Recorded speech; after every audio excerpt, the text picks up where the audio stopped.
Hi everyone, welcome to Otakusphere Weekly, episode 9, title pending.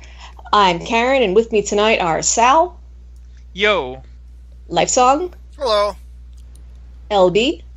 Hello. And tonight we also have a special guest, Zeke Freek of the Baka Gaijin podcast. Title pending is a weird title. Well, see, I keep doing this thing where I say the title of the podcast at the very beginning, and then when I'm editing, I come up with a better title. And I was like, oh man, I shouldn't have said the title. So yeah. That happened to me with a novel once, except I was 25 chapters in. I'm like, you know what? Probably going to just stick with what I got. Ooh, have you got any of your works published yet, Zeke? Or you're still working them out before you do that? No, I don't really have any interest in publishing. I just put them on Fiction Press. What is Fiction Press?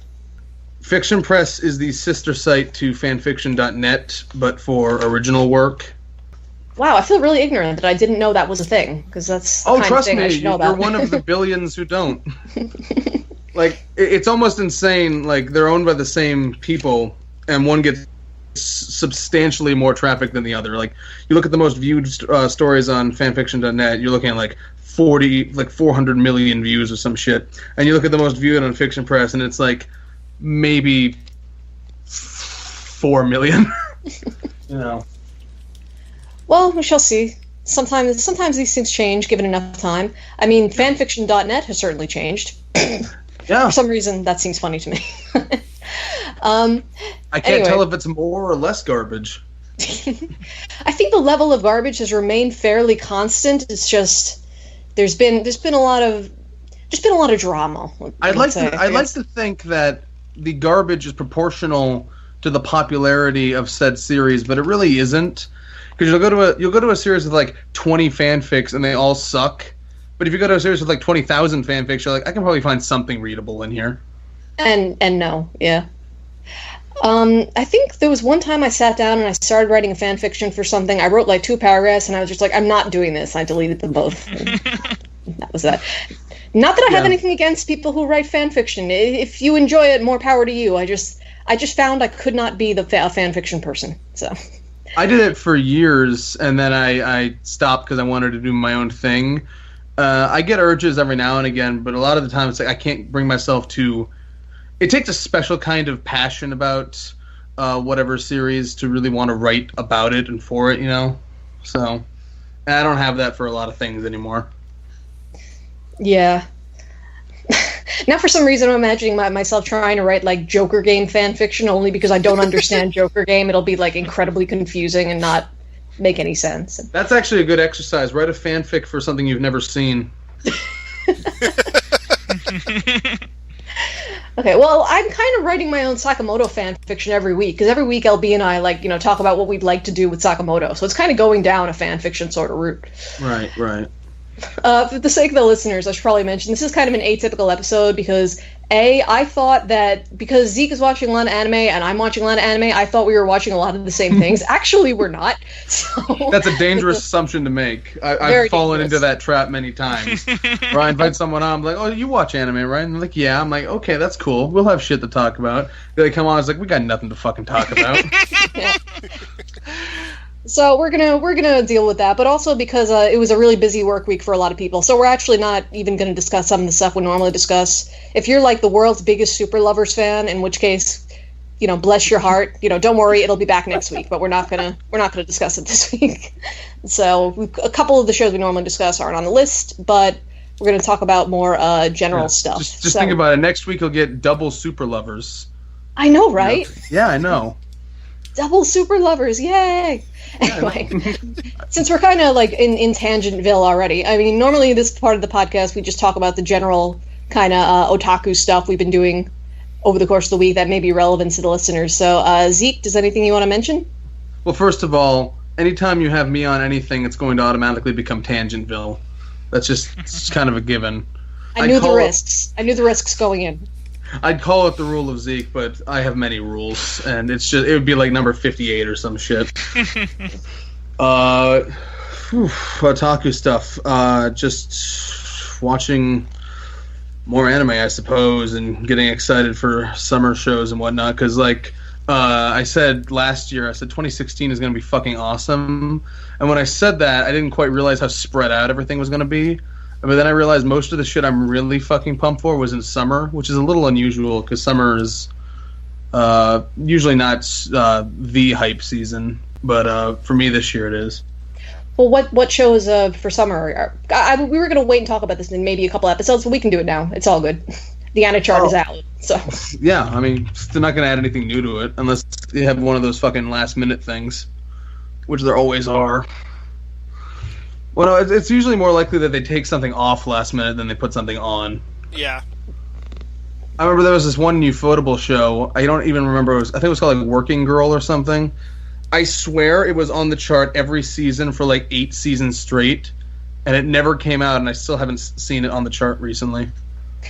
Even though I've been watching anime on and off for a while, I've only recently really started looking at the charts, so I'm not that familiar with. Although I know there's always a joke chart every season that has Full Metal Panic and Yotsuba on it, but. And soon that'll become a reality. That's the funny. I know, right? Yeah, the Full Metal Panic thing is actually happening. Yeah. Yeah, my husband's really psyched about that. He's perhaps the world's biggest Full Metal Panic fan, so. Yeah. But anyway, getting back to my question from 5 minutes ago. What are you excited about for the summer? Not quite 5 minutes, but I'll allow it. The 2 Danganronpa shows I'm excited for finally ending. Oh yes, that's gonna be pretty sweet, especially since they actually have a solid staff behind it compared to the first anime. I mean, you have a Nitro Plus writer writing the anime. That's enough hope right there. Well, he wrote the scripts are by the same guy who wrote the games, did they not? It said that he's supervising it, but the writer is the guy that did the. I think it was the series called School Live, the one with like the slice of. I think it was a zombie series. The guy who did the manga, or the guy who wrote the screenplay for the anime? The guy who did the original School Live manga, who is also with Nitro Plus. Oh yeah, and that show was also by Lurch. Man, there's a whole fucking orgy going on over there. Yeah. But really looking forward to the sequel and the prequel that are coming out simultaneously, which is a weird thing. The whole thing is weird, but it's especially when they announce their new plans, which is we're going to have 2 running shows. One's a prequel, one's a sequel, and they're going to be airing like I don't know if they're on the same day, but like back to back in a way. So that's interesting. Yeah, that's kind of bizarre. Why wouldn't they do one season and then one in summer and one in fall or something like that? And here's the question: is it because the same they like a staff challenge working on it? Yeah, same. Well, I don't know if it's like all the same animators, but it's Lurch and it's Seiji Kishi and it's them. Interesting. Yeah, and people hate him for no reason, but I really like Seiji Kishi as a director. What else has he done? He Assassination Classroom, like half the shit at Lurch. Assassination Classroom, the Persona 4 anime. Let me think. The original Persona 4 anime? Yes, the TV one. Not the Factor of Hope or whatever. Well, there was the Golden. Yeah, there was Golden. No. He did not do that one. No. Okay. Yeah. The original TV one. And Golden was that was a weird fucking thing where it's like, let's make an anime based off extra scenes with no context. Yeah, they just completely skipped the context. Yeah, it was actually kind of amusing that they were. I guess they were just so sure that the only people who were going to watch it were people who had already played Persona 4, so they just made no attempt whatsoever to try to explain what was going on. It's kind of brave, maybe. Yeah, kind of. But the interesting thing to me was that like it was not directed in any way where you could mix and match and splice them together into one. If you were just an anime only watcher, you could not just mix and match them into one singular senseful continuity because the Golden anime it's almost kind of hilariously meta in that they kind of hint that he's on New Game Plus, which is interesting. Yeah. So he has this weird foresight of things that are going to happen and whatnot. Oh, but, yeah, I think I kind of vaguely remember that happening where people were making comments like, gee, it seems like you've seen all this before or something like that. And I was like, are they implying in the anime that this is New Game Plus? Yeah, they totally were. Anyway, Seiji Kishi directed Angel Beats, Hamatora, or the first season of Hamatora, not the. I don't think the second one. Oh, wait, or did he? No, he did the second. He did second season too. Rampo Kitan from like 2 seasons ago. Yuki Yuna as a hero. Yeah, that those are all the notable stuff. Well, mostly stuff I haven't seen, just coincidentally. But I've never watched or played anything Danganronpa related. Danganronpa? How the hell do you pronounce it? Danganronpa. Danganronpa. Should I like try watching either of these, or am I going to be lost? No. You're going to be so fucking lost. Okay, well that makes summer slightly easier to approach. I can just write those two off right away. Yeah, and let's see, some other thing I was really looking forward to. What was it? Fucking the rewrite anime finally. Wait, there's 2 reanimes, not to mention ReZero this season. Well, because I noticed that. That's actually going to be hilarious because there's Rewrite, Relife, and then the second core of ReZero are all going to be in the same season. Oh god, that's going to be so bad. confusing. Oh god, that's, fast forward to next season, I'm going to be switching those up all the time because that's exactly like something I would do. It's like that one season where like we had 2 different Fafners. They were spelled differently. Yeah. They were very different shows at least. Oh yeah, because one was like magical. One was fucking Magical Dragon Harem Academy, and the other was a mecha show. Yeah, the other was Super Serious Mecha. Yeah. With what were we just talking about? I totally lost. Okay, the re shows. Yeah. Someone recommended Relife to me, so I read the premise for that, and that sounds like something I might be interested in. Rewrite, I have no idea what that is. That's the new Key anime, right? Yes, that is. It's based on the Key VN from 2011, which I've read several times, and I absolutely love that one. Oh, really? Yeah. Okay, so I'll add that to my mental list. Yeah, it's so...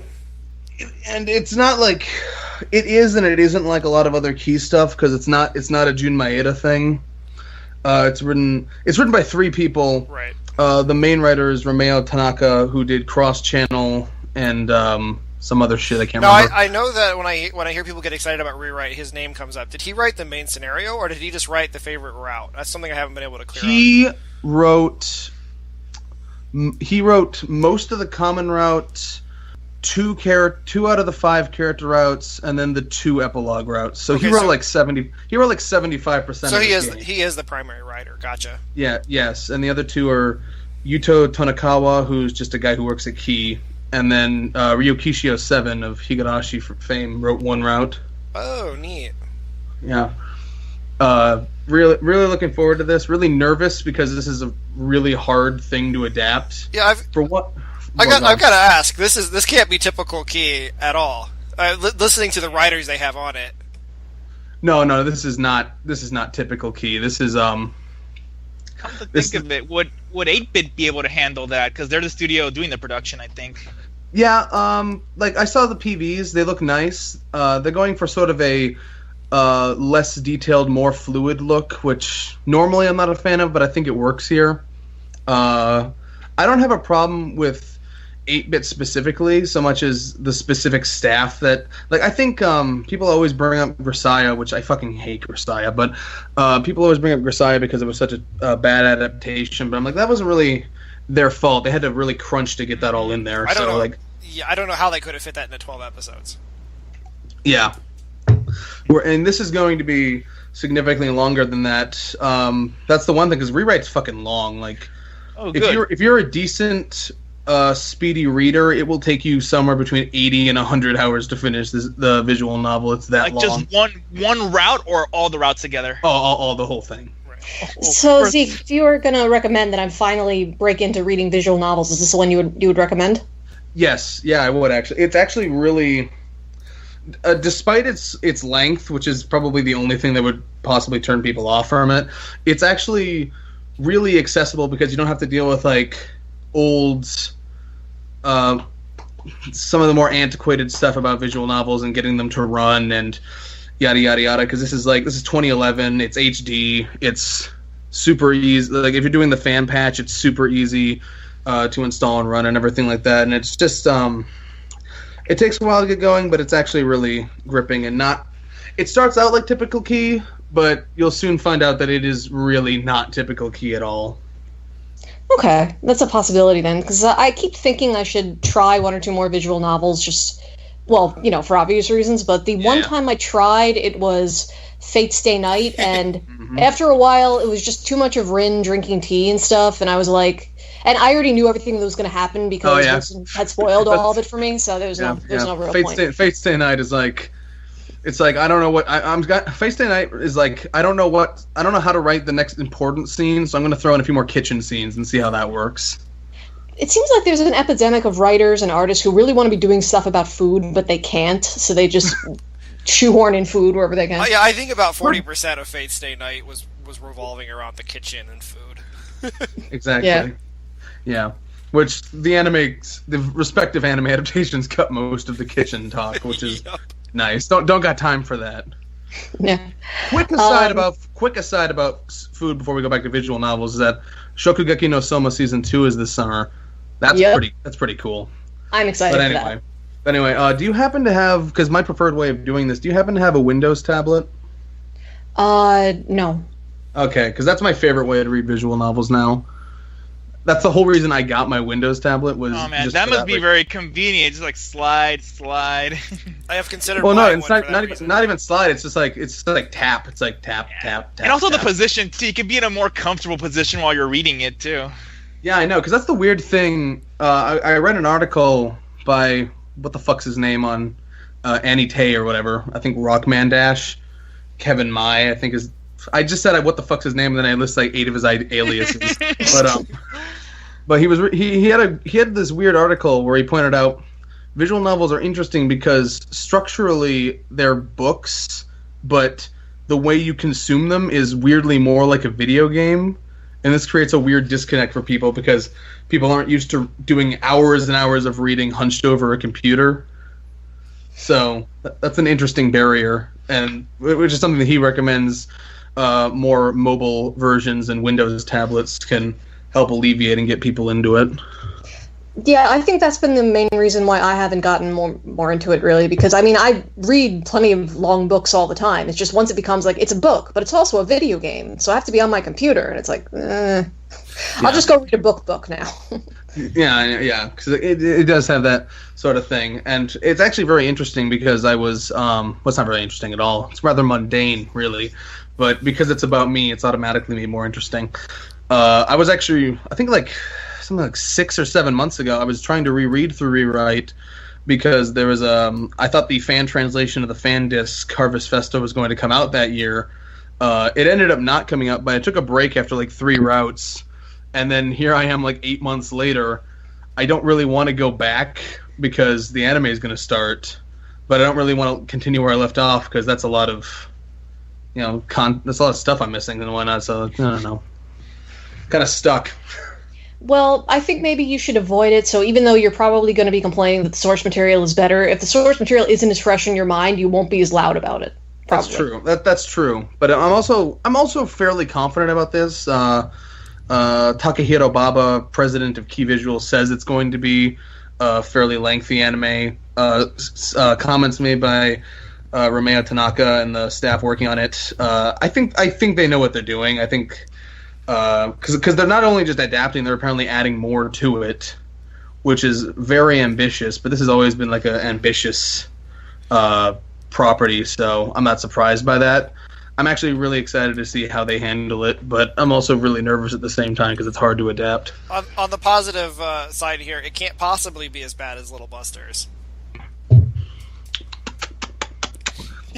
Was the anime that bad? I have not read the visual novel, but the anime was terrible. Yeah. Oh, that's an interesting thing because we were waiting on the fan patch of Little Busters Perfect Edition for fucking years because I think Doki Subs was doing it and they're notoriously slow, and they had like a progress chart Google Doc thing that you could look at. And it like slowly updated every so often, and they were stuck at like 98% done for like a year and a half. I remember seeing that. Yeah. Did they ever finish it? No, because the thing is that they announced like after a year and a half of silence, they announced like, "Hey, Key has hired us to do the official translation, so that's why we haven't said anything forever." I'm like, "Oh, fucking shit!"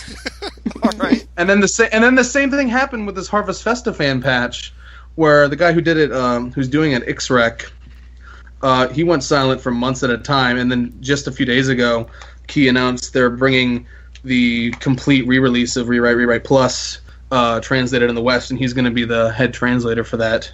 So this is happening more and more with Key. Huh, cool.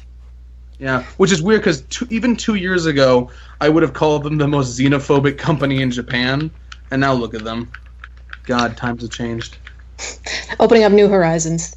Exactly. So there's actually going to be so if I wanted to, there's actually going to be a commercial version of Rewrite. Like I don't have to download a fan patch sort of deal necessarily. I mean, yes, Eventually. but also keep in mind how fucking long these things take. Yeah, I know. You could wait, but you could be waiting until 2020, is what I'm saying. Yeah, I guess. Okay. Yeah, if you need help with that, I could help you with that if you want. It's super I was just checking in case maybe they have some. They've said they'll release by January 2017. Or I don't know. Oh no! They never make promises. Yeah. In the visual novel localization space, they never make those kind of promises. I mean, it's basically the same people working on it that were doing the fan translation. They're just getting paid. Yeah, and he already did a full translation of the base game, so it's I'm sure he'll have to change little things that the licensor wants changed. We don't like the word "and" there or some bullshit like that. But he's done fucking 85% of the work already. So should be easy. Should be easy being the operative word, but with these sorts of licensing deals, sometimes it just isn't.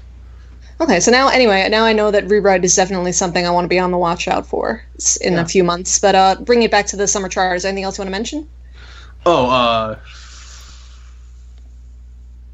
have an urge to hum the Jeopardy theme song, and I realize that's really obnoxious. So. No, the stuff I want to watch, but nothing that. Those are the two things that I'm really pumped for.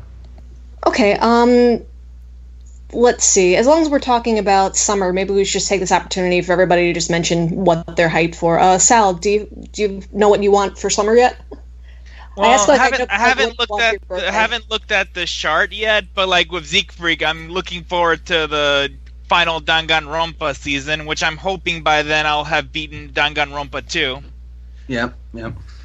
Okay. And the second season of Active Raid, just because I did enjoy the first season of that. Active Raid, which one was that? I think that must have aired one of those seasons. It was winter. It was actually. Wait, yeah, it was winter 2016 that it aired. It was directed by Goro Taniguchi of Code Geass and another one of those fucking things. Arakawa of Spice and Wolf and Nadesco. Another one of those mecha shows. It's we got the director of Code Geass. That worked out great for Guilty Crown. Oh god. Oh man. But, you never know. This could be... Except Active Raid wasn't a mecha. It was more of a power suit type, like a transforming hero power suit type of show with a bit of pat labor. I would argue Guilty Crown wasn't really a mecha series either. It wasn't. Yeah, the problem is that, as much fun as Code Geass was, the writing of Code Geass doesn't work for anything else. Yeah. That's that's interesting, yeah. I've never thought of it in those terms, but I think you make a good point. Because, basically all of Valve Ray was watching them trying to do Code Geass in a different setting and doing it horribly. Yeah, they've done it 6 times now or something. Yeah, they have. The thing with Code Geass is that it's complete reversal of how you would normally do world building. They tack all the world building onto the end. They explain everything after you could have... you can't figure anything out, because it's all explained after. There's no hints. It's all just, you have to believe the character is absolutely brilliant. And the problem is that unless you're doing that with, unless you're doing it with a lead character who's Lelouch, it doesn't work. Yeah. Yeah, that's true, because it's they explain everything later, but the opening stuff was compelling enough to drag you along, whereas I feel like everything they've done since then, that they've tried to emulate that same style of narrative, it's been here's a fucking mess. We may get around to explaining it, maybe not, but it's not going to be satisfying. Yeah. Well, that just went to a kind of dark place. Sal, anything else? Failure. Funny y'all mentioned that since Active Raid's more of a fun show and not into the Code Geass or Valve Raid type of territory. Okay, well, I haven't seen it. So considering that Taniguchi has done other fun shows, like he did that Trigun, that Western Super Robot show, Gun Sword. But yeah, those are the two shows I'm kind of looking forward to for now. Okay, LB? I've only glanced at the summer chart a few times. I haven't watched any, PVs yet, so I'm still kind of going in blind. Based just on, basic, plot synopsises that I've seen, 91 Days looks interesting, Relife looks really interesting, there's a few sequels that I'm really looking forward to, like Food Wars 2. For the most part, though, I'm going in pretty blind, which is basically the story of how I've been approaching the last few seasons, actually. So, yeah, it's going to be interesting when summer arrives and I'm just kind of consuming what is presented to me and figuring out, how I feel as I go along. Okay, so you're taking a wait-and-see approach. Yeah, for the moment, at least. So as the summer approaches, I'll, get some more... I'll start looking at more PVs and I'll start figuring out what I want to watch and, what I can skip, so. You were saying, Sal? I was asking, aside from ReZero, which other shows are going to continue in the summer so far? Kyoken Arene 2, End Ride, which we're not watching. End Ride is getting a second core. End Ride is this project of passion by a lot of really old school people in the industry. And I think that's the only reason it even went past episode 1. It doesn't make sense. If it's such a passion project for people who, have a lot of experience, then why was the first episode like that? I don't know. I watched the first 2, and I just kind of this looks like something someone wrote when they were 12. Life. Maybe the passion side was the art, was the original character designers, but the rest was No, I mean, the director, the writer. Go look at the names on it. They're people that have been doing anime since the 70s. I guess this is like K all over again, because that was supposedly a passion project. True. I think that was a passion project between people nobody ever heard of, though. Yeah. Was K the one with all the kings? Yes. Yeah. All the pretty boy kings. You know it. Yeah, that was one of those shows where Wilson watched and I just saw bits and pieces, and he was always like, I am the Ochre King. I am the Purple King. Like, what? I have an interesting history with K, where it's I've tried, and I do kind of like the show. I've tried to watch it 6 times, and something always comes up where I stop, and then months later I'm like, oh yeah, I was supposed to watch K, and then I start from the beginning again, and then I get a little bit farther, and I'm like, and something else comes up, and then it's I can never fucking finish the show. I've more or less had the same experience. I haven't done it 6 times, but twice, maybe 3 times, and every time I try to get back into it, it's I don't remember anything that's going on because I didn't care enough the first time, so I have to start over. Well, I guess whatever they were going for, maybe there were enough people to like it, since Viz did get the master license on K. Oh, it's popular. I just don't understand why. Yeah. It's beyond our understanding. It was on, maybe because it was on Neon Alley, and it was one of the 4 shows on Neon Alley anyone cared about, so, there you go. Could be. Lifesong, what about you in summer? I've looked at premises, and that's about all I've done. I actually don't have anything I'm particularly hyped about. I feel like it should be Premises. Premises? What is it? I don't know. No, just the way the word is pronounced. I have no idea, though. There's probably a plural that none of us know that is the technically correct one. Premapi, yep. The whole criterion thing, and yeah, that gets messy.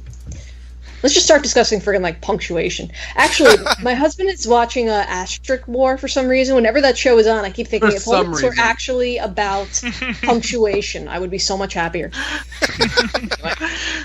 We're declaring war on semicolons. Yeah. That would be great. I would watch the shit out of that. Don't you make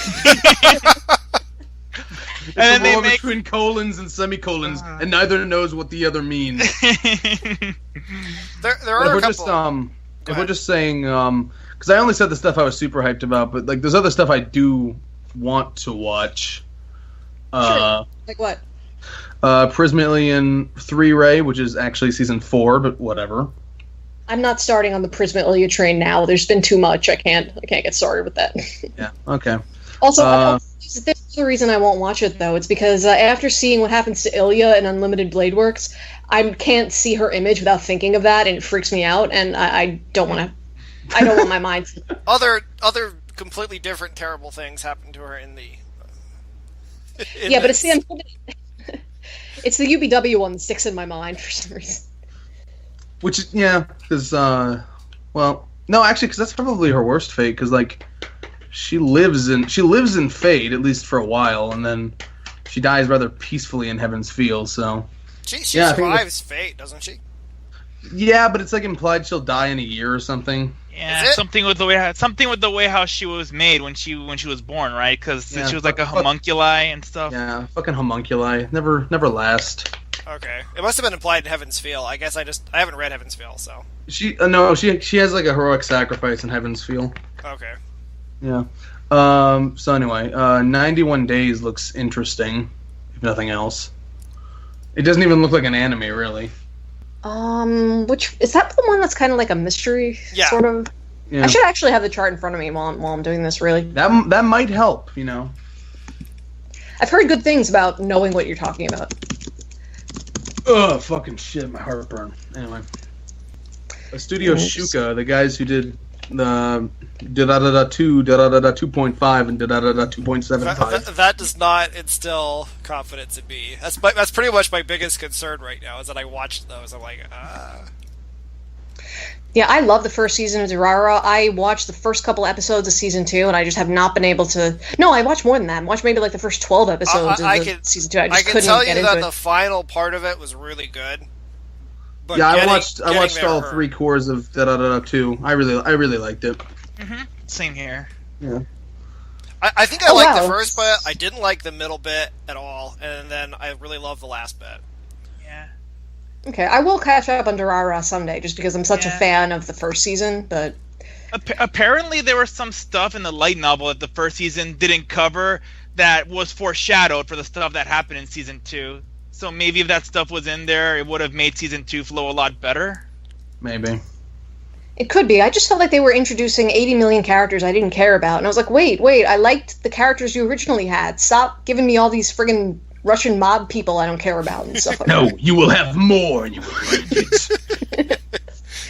Pretty much. I'm looking at this 91 Days synopsis now, and yeah, this doesn't look like an anime synopsis. Like 1920 during. What's really funny to me is that there's 91 days, and you scroll down, and then there's a soccer anime just called Days. When you're done with 91 Days, just watch the scrub version. Exactly. One's some kind of Italian murder mystery. The other is about soccer. Is anyone excited for Berserk? I know a lot of people love that. It's so not my sort of thing. I don't think I'm going to try it. That's another one I was going to mention. There's a couple of shows I'm interested in. Oh yeah, I forgot about I'm Berserk. Curious. And they are making. I think everyone forgot about Berserk. Well, I didn't forget about it. It's just that it's supposed. It might be a sequel to the arcs in the manga that was never adapted. So. Yeah, it's just that so far Berserk has had such a terrible track record with anime that I'm like. I don't want to get involved in something that's just never going to go anywhere. And I know, yeah, that's it too. I know that the manga hasn't. It's still ongoing, and is it stalled? Is it even? It's quote unquote ongoing, yeah. All because of the guy being a fan of Idolmaster, from what I've heard. Yeah, everyone always. Whenever I ask how Berserk's doing, people always tell me he's busy writing Idolmaster doujins. Oh, I thought he meant playing Idolmaster. That is so funny to me that the same guy who does this grimdark seinen fag crap writes fucking Idolmaster doujins. Yeah. And is addicted to the game series. Yeah. It's so funny. I guess if I could just put in a few picks. There's stuff on the chart, I have no idea if it's going to be good or not, but the concept just amuses me. Like, Cheer Danchi sort of revolves around members of a cheerleading squad at a men's university, so boy cheerleaders. And I actually find regular cheerleaders kind of mystifying, so I'm curious to see how that's going to work. Like... I like it, and that made me maybe they'll be like the Oendan, because that's usually what the male cheerleaders are in most Japanese stuff. They're like what? I like how it's right next to the male magical girl show thing. Yeah. Oh, and I watched the first season of that. Gotta keep up. I think. I don't even know if I enjoyed that show. It was more like just, well, this is male Sailor Moon. I gotta watch it. The shock value. Something. The shock value gets you through. Yeah. But seriously though, like with cheerleaders, I understand why cheerleading was created, because back in the day when girls couldn't play sports, it was a way to have, girls involved in something athletic. But now that like girls have a version of every sport that they can play, why is cheerleading even still a thing? Or is that like a really awful thing to ask? Because it's a good question. A couple of my sisters have been cheerleaders, and they tell me, they always told me that it was just its own sport. I mean, that's just kind of how they treated it. Yeah, I don't know that they. I don't even know that they competitions and shit for it. So I mean, yeah, I mean, well, like let me put it this way: their high school, the football team was absolutely terrible. I mean, like I think they lost every single game they played. But they won in spirit, that's for sure. But on the flip side, their cheerleading squad was winning awards left and right. So I mean, that was like the real sport at the school. Okay, so I guess you just have to think of it as its own sport, and how it kind of arose is completely irrelevant at this point. But anyway, so that's Cheer Danchi. There's a lot of guy role switching this season. There's one about, let me find it. I can't find the show on the chart, but there's one about a male Fujoshi. I'm like, that's kind of potentially interesting. Yeah, and there's also new game, which fucking Fudanchi, yeah. Yeah, and there's also a new game, which for some reason I keep thinking this is going to be another 3-minute show, but people are making a big deal of it. Well, people are making a big deal out of it, so I guess it's not. Is this a monthly time Kirara series? Let's look. I don't know about that. It looks like one. Also, why does it have the seinen tag? I don't believe that for a second. They're lying. I just tend to like anime where they make stuff. Like if they're making anime, if they're making manga, in this case games, even like if those shows aren't that good, I find I always get something out of them, so I'm kind of interested in a new game. Oh, that's a new Dogakobo show. Okay. That instantly makes me more interested in it. Oh, speaking of seinen, did you know that the Gingitsune manga, Karen, is actually considered seinen? Really? I'm trying to process that. Well, that's why I'm thinking that seinen isn't just violence and gritty stuff. It's just stories that just appeal to older people. They could also be like cute. They could also be cute stories or simple slice of life, everyday life stuff too. I guess that's true. It is just an age range, but yeah. Yeah, I guess it goes to show I was kind of ignorant about what the different manga categories actually meant, because I definitely wouldn't have pegged Gingitsune as seinen in a million years. Well, maybe in a million years, because there aren't that many to choose from. But you know what I'm saying. I don't even know if they go into it when they create something and they're like, this is going to be this or that. I think it just depends on what magazine they're in, really. Yeah. It's like they decide what it is, Yeah. And there's also another seinen one. There's Amamato Inazuma, which is another food anime, and this is another one I'm not sure if it's a short or not. Basically, it's a food anime. I'm watching it. I thought Inazuma was a soccer anime, but I guess I was just mistaken about that. The soccer anime is Days, though, isn't it? Because it was that game series by Level 5. I think it was Inazuma 11. Yeah. After how many players aren't in a soccer team? Oh yeah. Okay, and one more show I want to mention. Saiki Kuso no Nan or something. Saiki Kuso has a wide array of superpowers at his command. Blah blah blah blah blah. This might sound awesome, but in his experience, superpowers are not all they're cracked up to be. Like what the hell is that? What does that? Okay, is that a short? That sounds like One Punch Man. Is that a short? I can't even find it on the chart here. Well, at the version of the chart I'm looking at, it doesn't say what the duration of anything is yet. It could be we're too early for them to do that. But they have it split up on the Annie chart. Okay, I'm probably just looking at the wrong chart. But, there is bizarrely a prequel to Barakamon here that I don't give a shit about, and I kind of like that show. You saw Barakamon? Yeah, I did. I've heard good things about it, but I haven't watched it. It's fine. Okay. It's comfort food. But it doesn't, just from the little I know about it, it doesn't sound like the kind of show that would have gotten a sequel or a prequel. Yeah, but it is, which is weird, and I really don't care. Like, this sounds like a totally irrelevant prequel is my thing. Like, it's not a story that needed a prequel is the thing I don't know. Yeah, it sounds even from the premise that they're stretching it. Like, people in school are really nice to him, but he thinks they're bullying him. I remember all that character development he went through in Barakamon. Let's go back to before all that shit, where he's a stupid prick, and make a whole show about that. Yeah, let's go back to the character before you like them and just do 40 episodes on that. Yeah, that doesn't sound like a good idea. But I don't know. I'll probably give now it. You're ready to make an anime. Oh, I'll probably give it one episode. Hey, I just noticed looking at this list. I noticed my Mob Psycho is on here. Because I mentioned One Punch Man. Yeah, there's one I'm excited for immediately. Oh yeah, I'm looking for. I forgot that was airing in the summer as well. That I'm adding that one to the list. Wait, which one? I'm sorry. It's by the same manga artist or author who specifically did One Punch the creator of the original One Punch Man webcomic one. Yeah, but what? I missed the name of the show though. Mob Psycho. I don't know anything about it. Oh, Mob Psycho 100. Okay. I don't actually know anything about it other than that it's his, and I kind of like his storytelling. That sounds like one of those kind of broad concepts, kind of like Big Order, where it could be really good, but I feel like I'm not going to like it. Okay, Big Order's concept was too broad, is the problem. There's more than one problem with Big Order. There's a lot of problems with Big Order. Yeah. There are many problems. Okay, so I think we've probably spent enough time talking about summer for now. We'll probably come back to this before the summer season actually starts, because by that point we'll probably know a little bit more about the shows we're interested in. So just give me 1 second here to get back to where I was. Okay, so let's do everybody else's general otaku chat before we actually start talking about anime on our list. Sal, you have anything otaku you did this week? Let's see, aside from the anime stuff, I was rewatching Mazinger Edition Z The Impact, thanks to Discotheque's relationship with Crunchyroll, like Crunchyroll streaming the series. Yeah, Crunchyroll's been putting up some old stuff lately, which is interesting. What's the vintage on Mazinger? Oh, this is like the 2009 version of the series done by the director of G Gundam, which instead of following the original series, he just took everything created by Go Nagai and just put it into one universe with it centering around Mazinger. And for what he did with it, it actually works.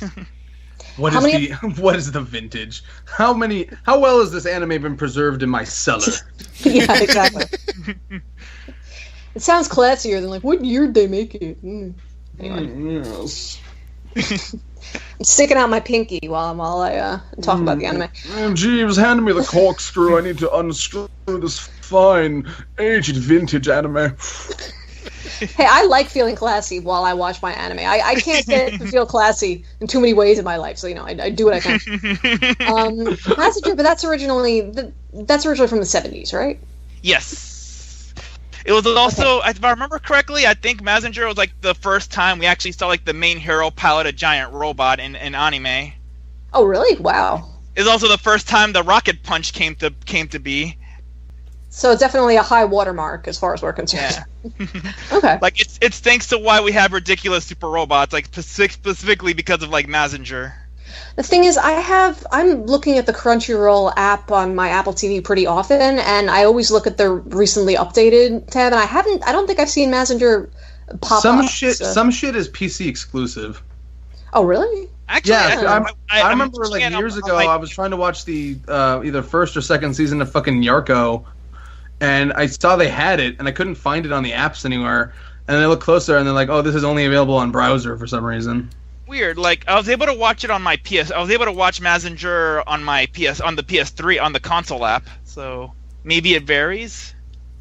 It's possible. It's entirely possible I just missed it, thinking that I'd seen everything and I hadn't. But I was just curious about that because I check Crunchyroll daily now. So on the daily. Oh yeah, on the DL.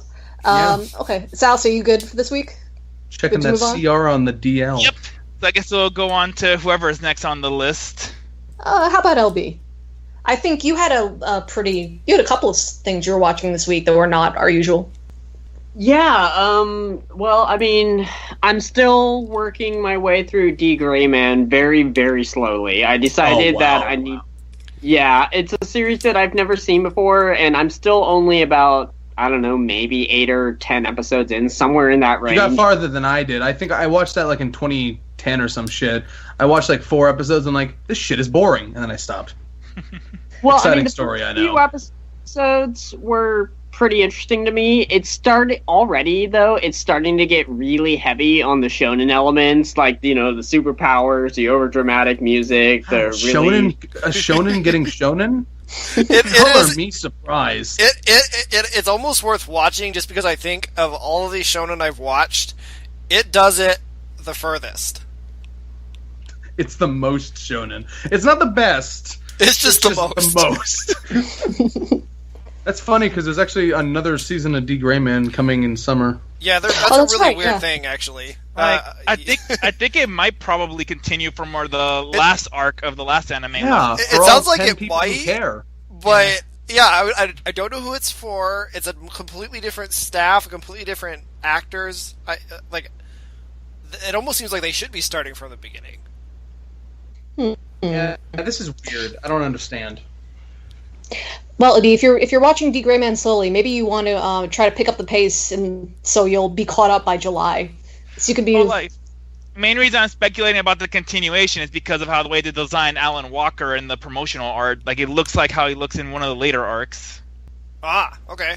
Maybe that's just a case of the artist being lazy. You don't know. That could be too. Maybe. And there was other stuff on your list, right, LB? Yeah, I mean, my wife and I are still working our way through our rewatch of Sword Art Online 2. Still enjoying it. We're in the middle of the Mother's Rosario arc. Nice. Yeah, I gotta catch up on that one of these years. Maybe for next week. That can be my homework. One of these millennia. I don't know. Yeah. I was just gonna tell Zeke that I've been up to Mother's Rosario for a while, and I just haven't watched it because I know it's sad. And I was just like, I don't want to watch it and cry, but I have to eventually. Yeah, it's going if to the happen. internet's taught me anything, it's that half the people who watch it will cry, and the other half will just burst out laughing. So who knows? You may be in the latter category. You never know. Well, I'm usually in the crying camp, but I don't know. As I get older and more jaded, that does seem to be changing somewhat. So. Exactly. Okay, I'm sorry. And LB, you were also saying you're watching a lot, actually. Yeah, well, I mean, I just have a lot on my list this week because I just started one of my new jobs last week, and that involves taxidermist.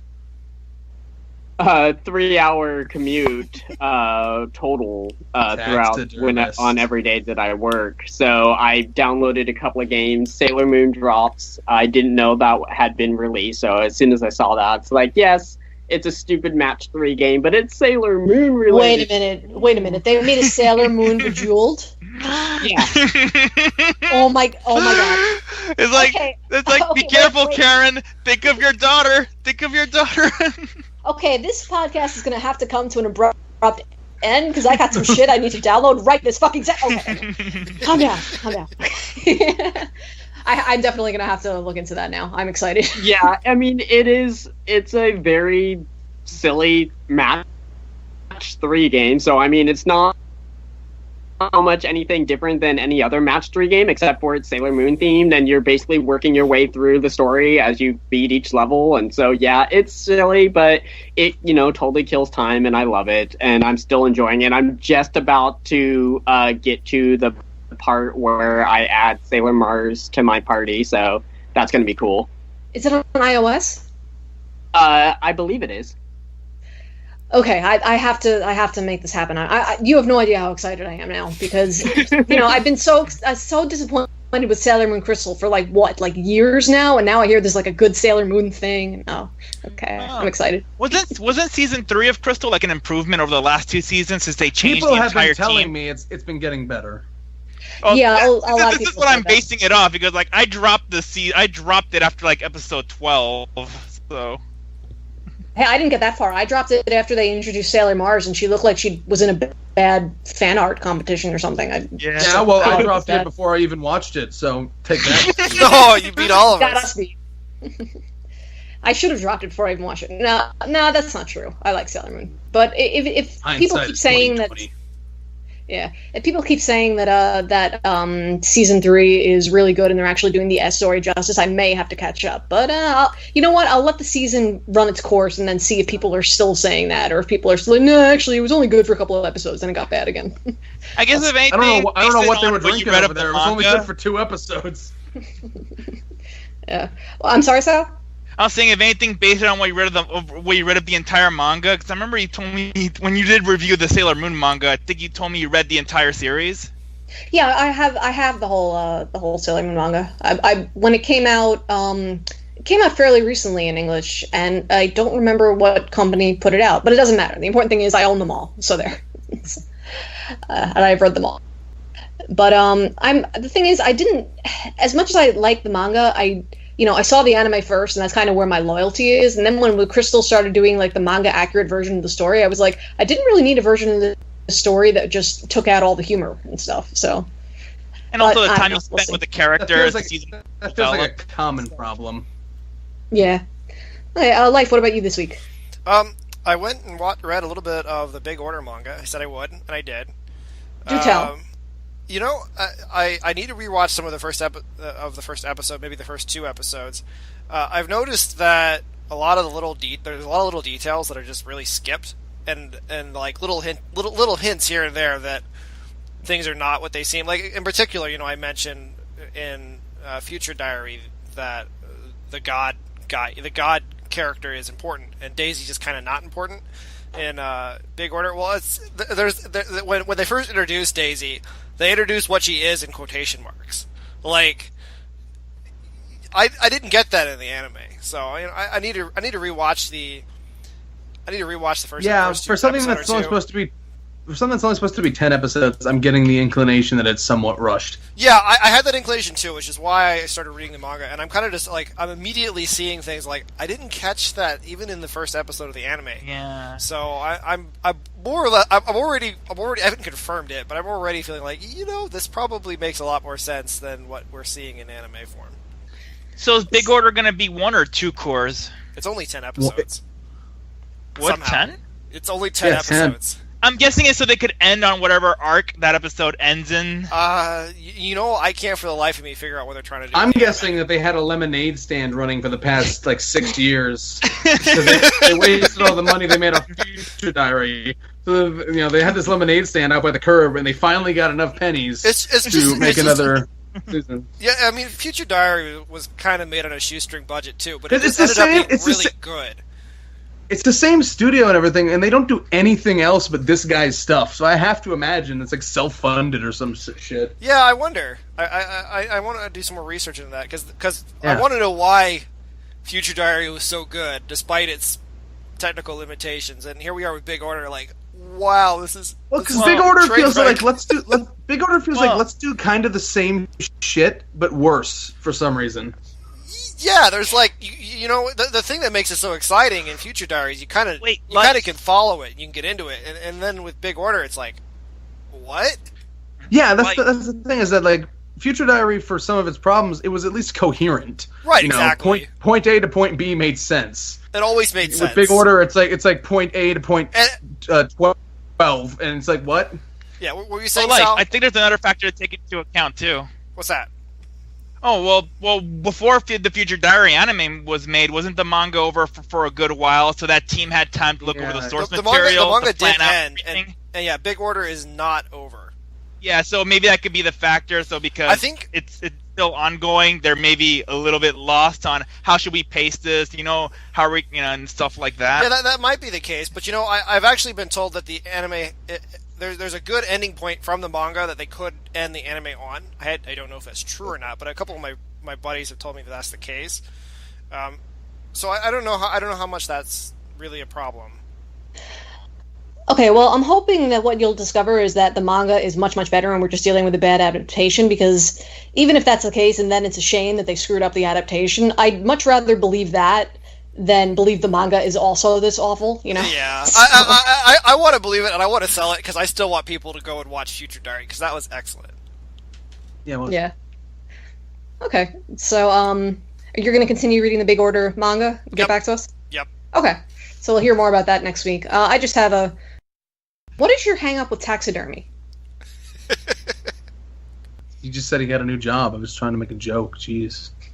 Okay, I thought. Well, I just wondered if maybe there was some reason you were fixated on taxidermy in particular. I was just curious. I don't know. I just thought about it. Picked a job at random. Did you play?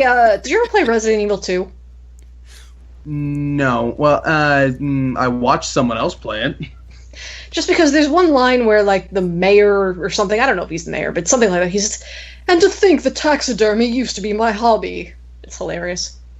Anyway, I just casually murder animals and stuff them. No big deal. It's like one of those weird hobbies to have. Yeah, well, he says it because he's surrounded by zombies and there's like a dead zombie on his desk, and he's saying, hey. I can't. Like he gets bitten. He's like, "Oh, I can't believe self-dentistry used to be my hobby." I am fascinated by self-dentistry because it's like, it's literally all smoke and mirrors. I don't. You know what? I know nothing about that, and I want to keep it that way. So okay. I'm gonna move forward. All right. So this week, last night, Wilson and I downloaded some game demos. We downloaded the Odin Sphere left to some Norse name. The remake. Yeah, the remake. Good job. And also the Final Fantasy 15 demo. And so he was playing the Odin Sphere demo. And I was watching, like, oh my god, they added more stuff you can smash, you could get more coins, that was cool. I also played the 15 demo a few weeks ago. I'm getting to that. Anyway, after he played the Odin Sphere demo, he then pre-ordered 2 copies, one for PS4 and one for Vita, basically one for him and one for me. And then he played Final Fantasy 15 and the demo, and I left the room because I had to go clean up or something. I came back and he had like a very strange look on his face. I was like, "You still playing the demo?" And he was like, what did he say? He said something like, "I wish I had a pre-order so I could cancel it," or something like that. He's just very not enjoying it at all. So, yeah, I watched him play it for like 1 minute, and then it seemed like his character became a water buffalo. And I was like, why are you... Yeah, you walk over these weird spots, and it like transforms you into weird shit. It just, I don't know. I mean, I probably should have, come to think of it, I should have watched him actually play all of it, so I would have had a better idea. But I just from what little I saw, I just had no interest. And, I'm such a big Final Fantasy person from back in the day. It's kind of sad, but Here's the thing is that, like, that demo, I think, has absolutely no context to anything about the actual game. Because it's like, if you're looking, like, to see, like, what's this game about, it's almost vapid. Like, the only thing it's going to tell you is how it looks and how it controls, generally. And that's, like, all the useful information it gives you. Because the rest of it is just like, you're in a dream, follow me, blah, blah, blah. Everything's large and small now, and you're a water buffalo. Didn't they tinker around with the controls in comparison to the first demo that came out for 15? Yeah, yes. I thought the controls were fine. I think my biggest complaint was the camera, because it's a little too... When you're just walking normally, it locks on a little too close. But other than that... Yeah, but I just thought it was funny that, as much as I love Vanillaware games, I mean, they're not innovative. It's using really old school mechanics and just really pretty art. But, we were both playing Odin Sphere and like, oh my god, this is so great. It's like the original, only better. Okay, can't wait to play this in 2 weeks. And then Final Fantasy 15, big money, huge game, huge production. We're like, make it stop. So, I don't know. I mean, I guess it's possible the game will be good, but they're certainly not doing much to sell me on it. I mean, we saw they did that one anime short for it back at the beginning of the season, which also did nothing to sell me on it. So I didn't see it. I didn't even know they did that. Oh, all that happens is they eat 2 meals, one in a diner and like one in a field, and then they fight some dudes or monsters. Oh, it's like Fate Stay Night then. It's like yeah, Fate Stay Night then. Much. Okay. With that kind of description, I could compare it to anything. Yeah, no kidding. But especially Fate Stay Night, with the food. But it is literally all that happens in the episode, so there's nothing else to really say. The field is pretty innovative. I mean, I'm surprised they got out of the kitchen, but I mean, Okay, so are we now, after the first hour of recording, are we ready to start talking about our anime? I think we're ready, right? We're good? Yep.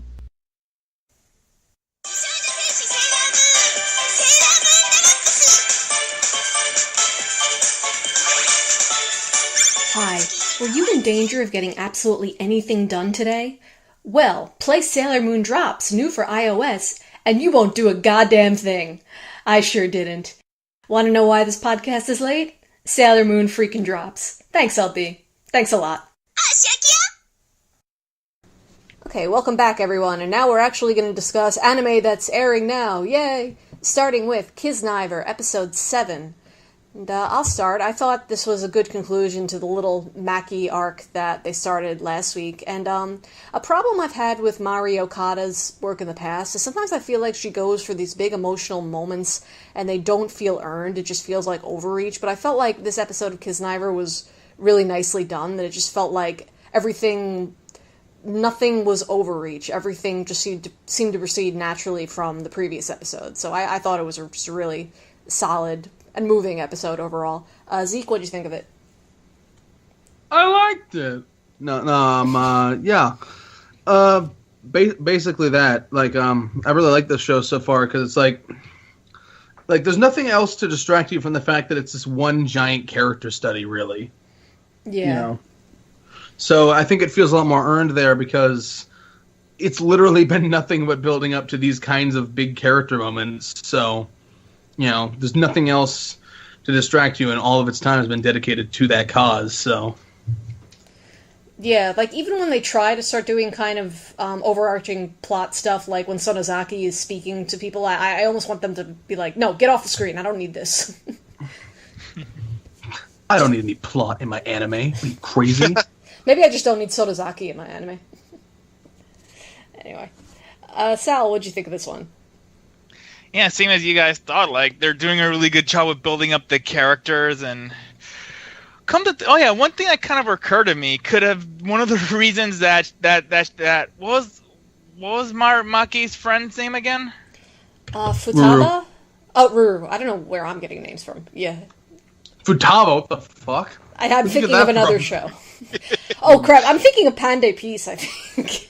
Oh, what? Oh, you get points for remembering their names. Wow. Yeah. Yep. I haven't really kept up with their names as well. But anyway, what about the friend? Oh, I was saying that whole situation kind of reminded me of this thing I've heard about how sometimes the mind can kind of affect how you feel, like when you're having some sort of condition that's probably going to kill you any time. And that maybe because of what Maki said to her, maybe that's what triggered her death right then and there. Almost like in a moment where your life could be like normal, and all of a sudden a doctor says you have this condition and you have X amount of days to live, and all of a sudden you're like in despair and you just have no hope and wanting to continue. Yeah, well, it's kind of interesting. You drop dead right there, and the doctor's like, "Well, now it's right." Well, it is kind of an interesting. Everybody's got off days. Yeah, it's kind of an interesting little moral conundrum because I think Maki basically stops being her friend to kind of try to protect herself from the pain because she knows it's going to be devastating when Ruru dies. But on the other hand, it's kind of being dropped by her best friend like a hot potato, probably hastened Ruru's death. But the thing is, it's not like she... So it's kind of...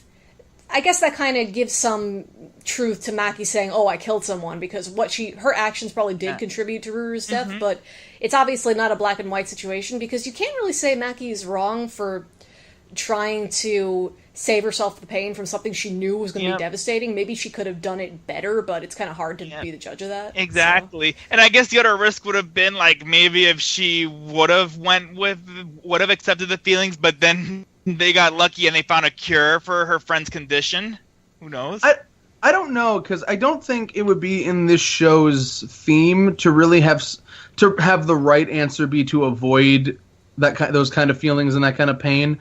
I feel like the show's theme is all about accepting those things, so I don't necessarily think I don't think there would have been a right way for her to escape that.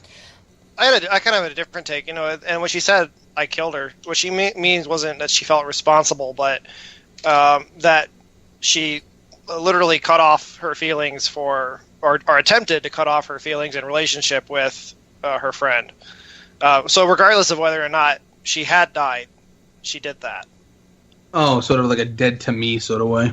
Yes, that was kind of how I took it. And so she did that, and then she really did die. And after the point where she really did die, there was no reconciling. It was over. She couldn't do it. She said, I can't write a letter to her. I can't respond. And that was the big thing with Yuta is like, read what she actually wrote in this chapter that was terrible, that was entirely written for you. Yeah. Aw. Getting a little misty-eyed, Kiznaiver. It didn't occur to me that she might have just meant, well, I cut her off, so it was like she was dead to me. Well, of course, when she actually says that in, like, episode 2, we don't know anything about her, so we don't have any context, but I just thought she felt at least partially responsible for Ruru dying, because maybe if she hadn't done what she did to Ruru, like, Ruru was going to die. I think the show makes that pretty clear, but maybe if she hadn't done that, Ruru would have lived for another 6 months, another year, or something like that, but I think she feels like she was the one who kind of pushed her over the edge. So I don't know. Like maybe it's neither. Maybe it's both. You know, like maybe it's just a double meaning. Yeah, I think there's intentional ambiguity. So. Mm-hmm. Yeah. Plus, in that episode, they didn't like play the game right because they actually cleared the assignment before Maki revealed her secret. So I was wondering if later episodes were going to explain that, but apparently no. It just doesn't make sense. They're just too good at the game, really. I mean, the game is set up and run by Sonozaki. If she hits the clear button, they cleared it, and that's all that matters. Yeah. Or in the end, this whole Kiznaiver project's going to be to prepare for Luluco when she ends up in the Kiznaiver world when Luluco and that show cross over. I'm just saying, it's like they're so good, they just kind of like bribe the GM a little bit, you know? It's over. We did it. I do want to see what'll happen if they start reading minds. I kind of want to see them go there. I kind of don't. I think that would be kind of hilarious, but I don't know. Probably are going to go there.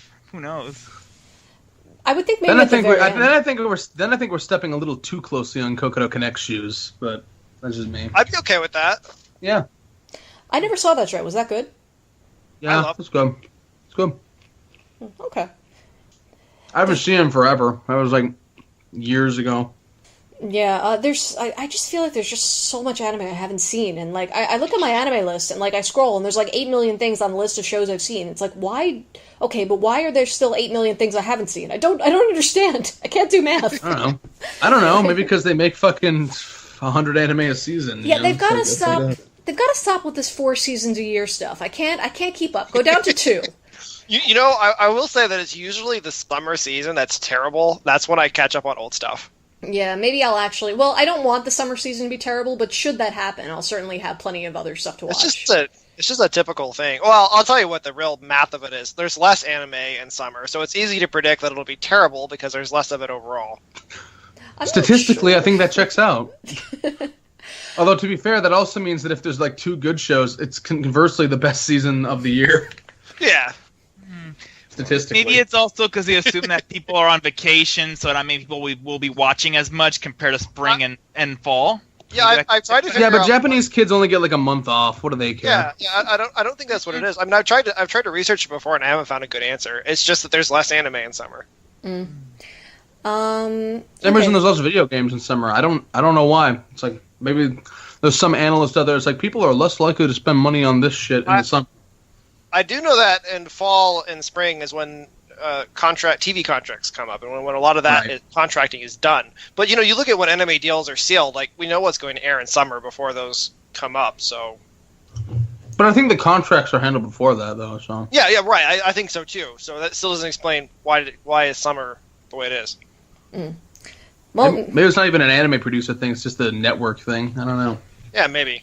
Maybe they got more other shit to air on networks. maybe they have more important things about summer. Exactly. They got more fucking whatever news bullshit. I don't know. More J-drama. I don't know what Japanese normal fags watch on their normal fag TV. From what I heard, it's mostly like cooking, variety, and travel shows. That's all there is outside of anime. Wow, it's like everyone lives in their own little hotel room then. We'll discuss live-action Japanese programming some other time. I'm sure we'll come back to that. So are we done with Kiznaiver for this week? Anyone got anything further? Nope. Okay. I think so. Good. Okay, so we're going to move on to Twin Star Exorcist Episode 7, which is... Okay, I kind of want to say that it wasted another episode with filler, pretty much. But on the other hand, at least the filler was actually, like, related to them being the Twin Star Exorcists. Zeke, do you see the episode where they were put in the house together? Because you're mostly up to date on Twin Star, right? You're talking about 7? Because I've seen up to 6. Oh, okay. I thought, all right. So I will quickly inject. I haven't seen the episode. I will quickly inject and say that the living together in a house thing happens almost immediately at the beginning of the manga. So if they are actually doing that now, they are actually getting back to the original content. Okay, I guess that's good because I felt. Oh, were they on filler before? What's going on? Oh yeah, it's been nothing but filler since like episode 2. Oh, because there was that rumor that this is going to be like a 4-core thing. Yeah, someone I'm said still that hearing wasn't that true. rumor. I don't know if it's true. I've heard rumors where it's like it is, and I've heard rumors where it isn't. So I don't know what to think. Somebody show me the way. The pacing certainly seems like it is, but I wouldn't be surprised if it's just not very popular. This reminds me of shit like Kakaishi or Soul Eater or something that ran for like 4 cours, you know. So. Right. Yeah, and last week I was all about how, well, I'm not really enjoying Twin Star Exorcist, but I'm not going to drop it because I think it's eventually going to get good, blah, blah, blah. But this week, even if they are getting back to the manga, this week while I was watching this episode, I was like, do I really want to keep... I don't know. I might drop it. I might not be able to take it anymore. But I'll probably give it another episode or two. I don't know. Okay. Yeah, I'd still really like them to tell us what it's actually about. Do they do that yet? No. All right. I'd like a plot, please. Yes, please.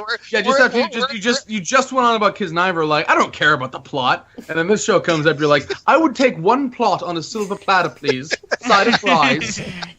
Yes, well, every show has to be taken differently on its own merits, you know, so I'm not being a hypocrite in the least. Okay, maybe, but... Anyway. That's exactly what a hypocrite would say.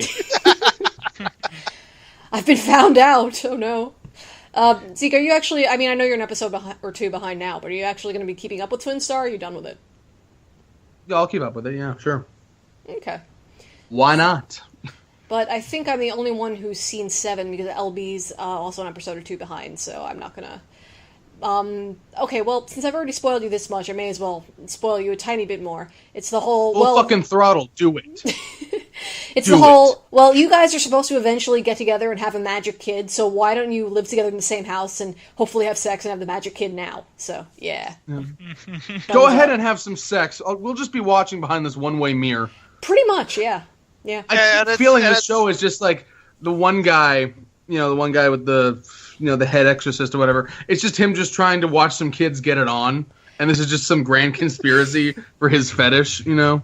Well, I have wondered, do we even really know that they're the Twin Star Exorcists? Or because, you know, that dude said that, but we have no other proof. Like, it's not like... Everything we know to be true comes from this dude's mouth. You can easily see him lying. I think the big problem right now is that anything could be going on, and we could be going... The show could be going in any different direction, and we have really no idea because they haven't told us. Yeah. Alright, so Twin Star Exorcist, another episode that, while I found this episode personally kind of dull, it's probably going back to the manga, so that may bode well for future episodes. Okay, so we're going to move on to Kabaneri, the show I am not watching, but I probably should be, but I'm adding this to the list this week in Zeke's honor. So Zeke, how are you liking that Kabaneri? I like it. It's pretty good. I don't know why I always answer in that voice, but yeah, it's... we talked about how fucking Endride was like a passion project, and this is also a big passion project, except I think they put a lot more thought into it. Yeah, except it's actually good. Yeah. Because that's the thing, is that you can have your passion project, and you can fill it with all the cool stuff you like, but, like, make it good, you know? Now, all such a high requirement. Because I feel like so many passion projects where it's just like, they're just given all the leeway to do whatever they want, and they have no control. So there's like this and that, and it's just a fucking mess. Yeah. And here they're just like, we're going to throw in everything Tetsuro Araki likes. Or rather, he's going to throw it in himself because he's directing it. But he's also going to make it coherent and something other people could like too, you know? How much... I think I know the answer to this, but it's really not that much like Attack on Titan, like the early buzz suggested, is it? Superficially, it's similar, but it's a superficial similarity, I'd say. Every single fucking time another one of these shows comes out where they make those Attack on Titan comparisons, it's always like the most superficial bullshit. And then it like very quickly establishes, no, this is something else entirely. We went through the same thing with fucking Black Bullet, the same thing with fucking... that was awful. Fucking, Owari no Seraph, you know, like, all these things. Wait, Black Bullet wasn't the one with wasn't that the one with the dude with the lolly and she kicked monsters in the face? Yeah, that was the one with the lolly partners and the giant bugs. I mean, the attitude toward it was awful. I actually liked the show. Okay, I just wanted to double check because I liked it too. That show was like... I don't think I've seen any show get such ridiculously, like, infectious bad word of mouth as fast and as consistent as Black Bullet. Yeah, it's like people latch on to the fact that look, I recognize this similarity. It's terrible. Like, wait, why does that make it terrible? I heard it sucks from a guy who heard it sucks from a guy who heard it sucks from a guy who heard it sucks from a guy. Therefore, it sucks. It sucks from a guy who read it on TV Tropes. Yeah. Exactly. I heard it sucks from a guy who watched the PV once. Right. Yeah. Okay, I've kind of dragged this off topic, though. Life, you're also keeping up with Kabaneri, right? Yeah, I think it's pretty neat. You asked about the superficial aspect of it, or the comparison between Attack on Titan. With Attack on Titan, there's like this sort of feeling that everyone betrays everyone else, and you never know who the bad guy is going to be. And that's kind of like what I got as the story of Attack on Titan. I've only skimmed through it. I haven't actually read it, so I don't know how accurate that is. In Kabaneri, it's like the kind of theme behind the story is what the potential of what their life in the situation could be, and how they could be dealing with it. How they could be better. Because the thing is, like, both in and Attack on Titan has this thing is like, hey, dumbasses, you shouldn't hold up in a wall behind walls and hope nothing ever happens to you. But like, I feel like in Attack on Titan, that just amounts to people screaming that they shouldn't do that. Whereas in this show, It's like, let's go out and fucking do things. Whereas they're taking it seriously as of episode 1, and they've continued to take it seriously. It almost feels like he directed Attack on Titan, and he's like, I like this. There's some things I don't like about this, so I'm going to iron those out and make it my own thing.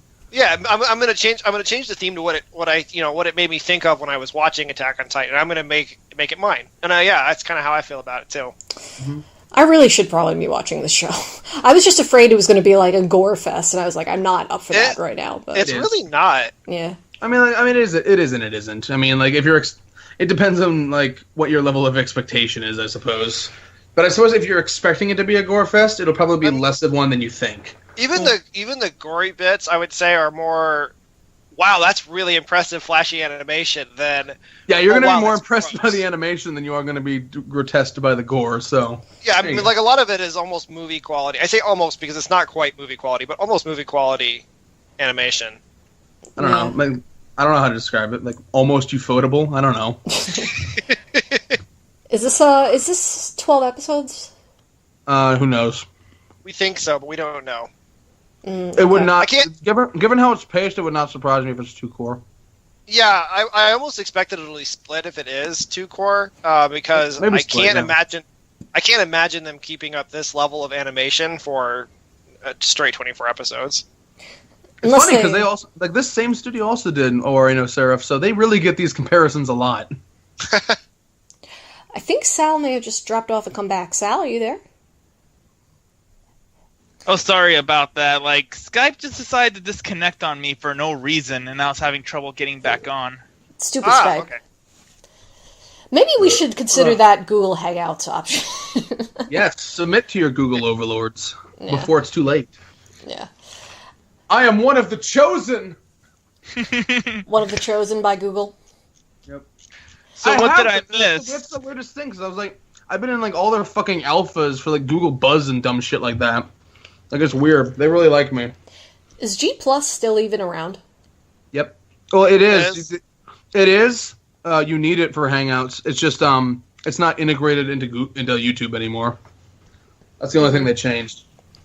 Okay, I don't really understand what's going on with Google and all their 18 million different kinds of software.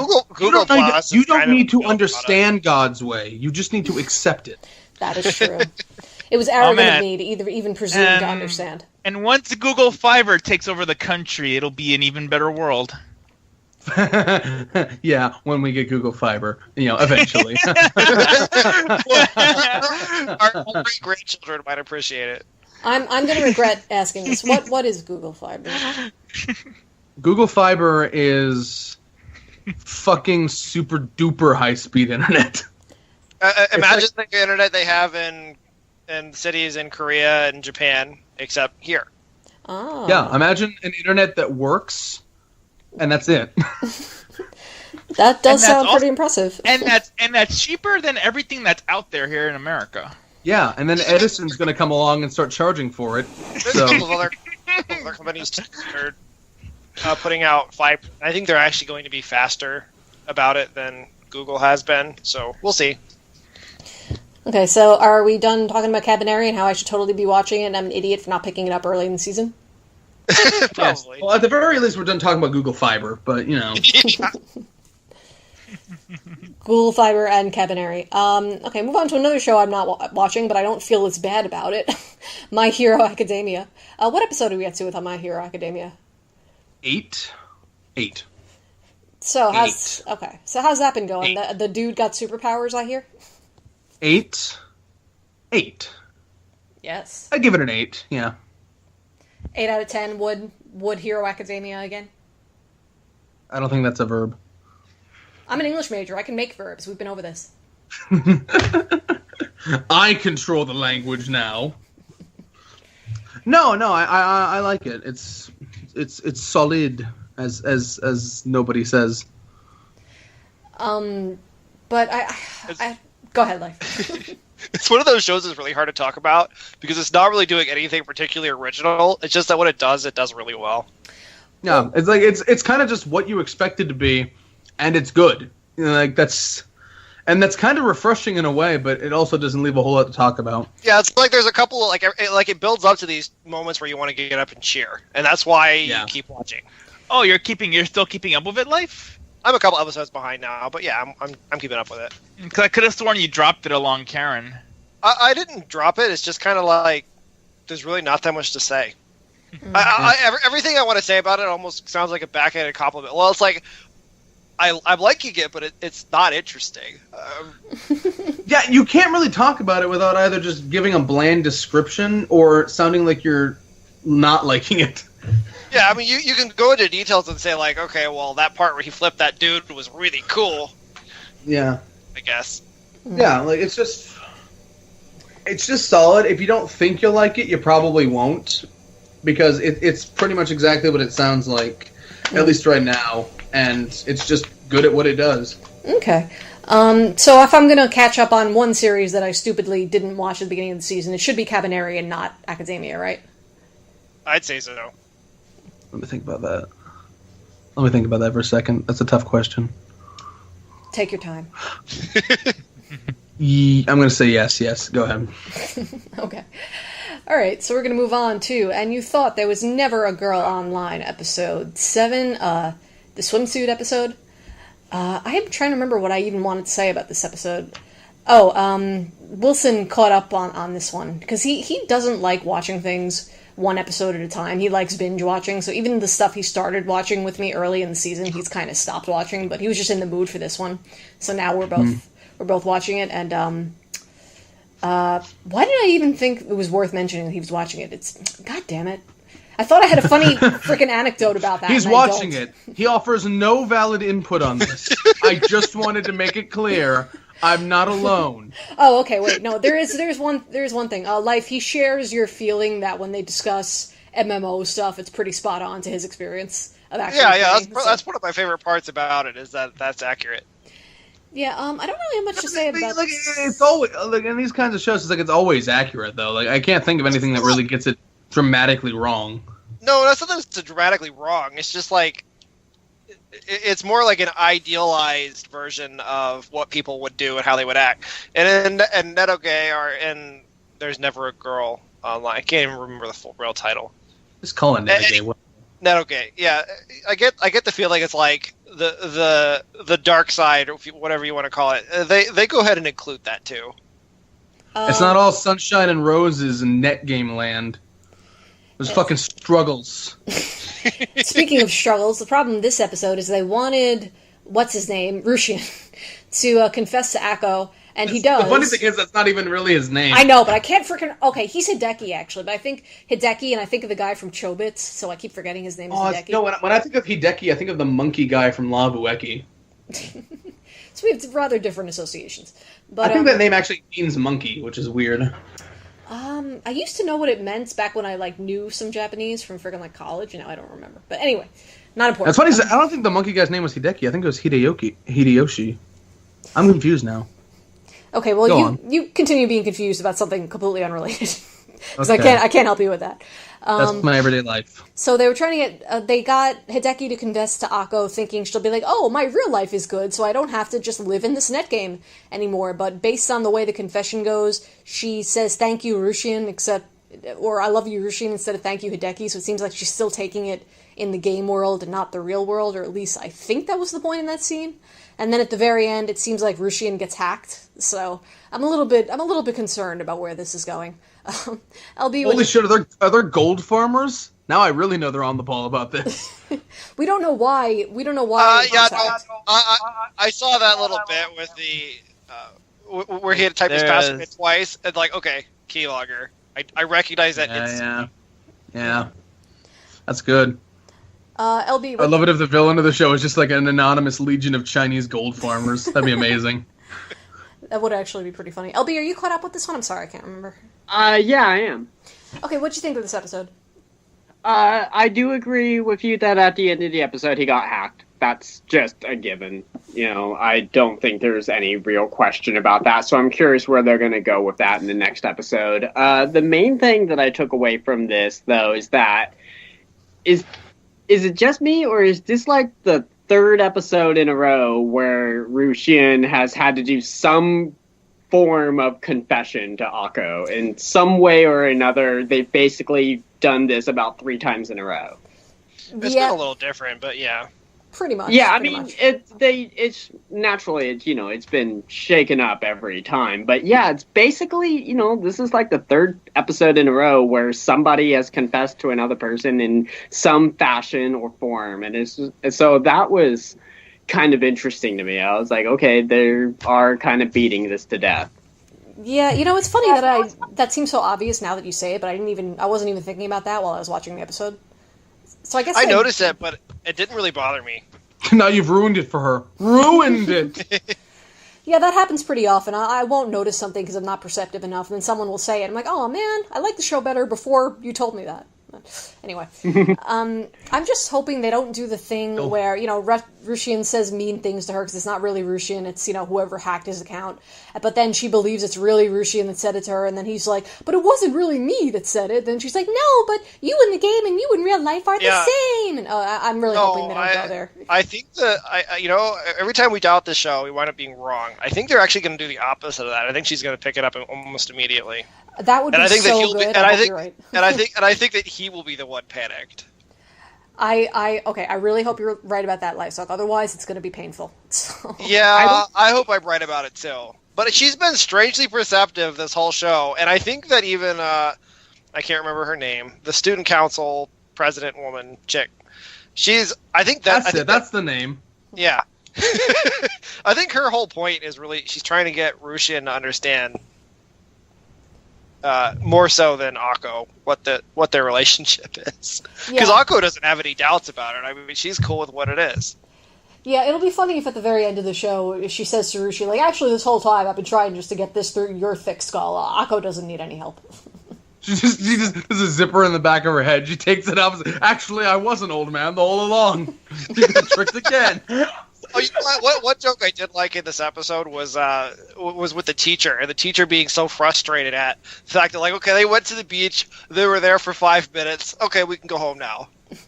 She's like, no, you're supposed to go play on the beach. What do you think this is? Yeah. Well, I thought it was cute how the teacher also wanted them to do, like, we have to, like, set up our beds and stuff. What do you mean you had hired help do that? That's not how this works. That's not how the script goes. So she was very upset about it. I thought it was funny. Yeah. I thought my favorite part of the episode was right at the beginning when Akko is told that she's not allowed to connect to the net for a full 24 hours, and I realized that her reaction was exactly the same as if I were told that I couldn't connect to the net for 24 hours. Yeah. Exactly. I think many of us can relate to that feeling. Okay, so we're done with Netoge. The fucking power goes out. I'm like, I feel so alone.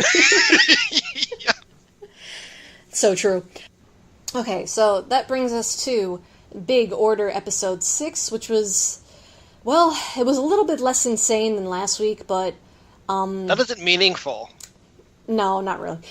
But I found myself, as silly as this episode was, I found myself kind of liking it and EO kind of almost despite myself, just because EO was being such a moron that it sort of amused me. Which is like, maybe my fortune telling is wrong because it doesn't seem like AG's as into me as I want him to be, so I'm going to start doing the opposite of what my fortune telling superpower tells me to. And it was just like, this show runs on a certain kind of logic that I can't kind of put into words. The thing with Future Diary is that they would make sense. They as dumb as it would be, which usually it was never anywhere near this dumb, but they'd put it in, and you'd be able to predict exactly how it was all going to play out because it made at least a certain level of sense in universe.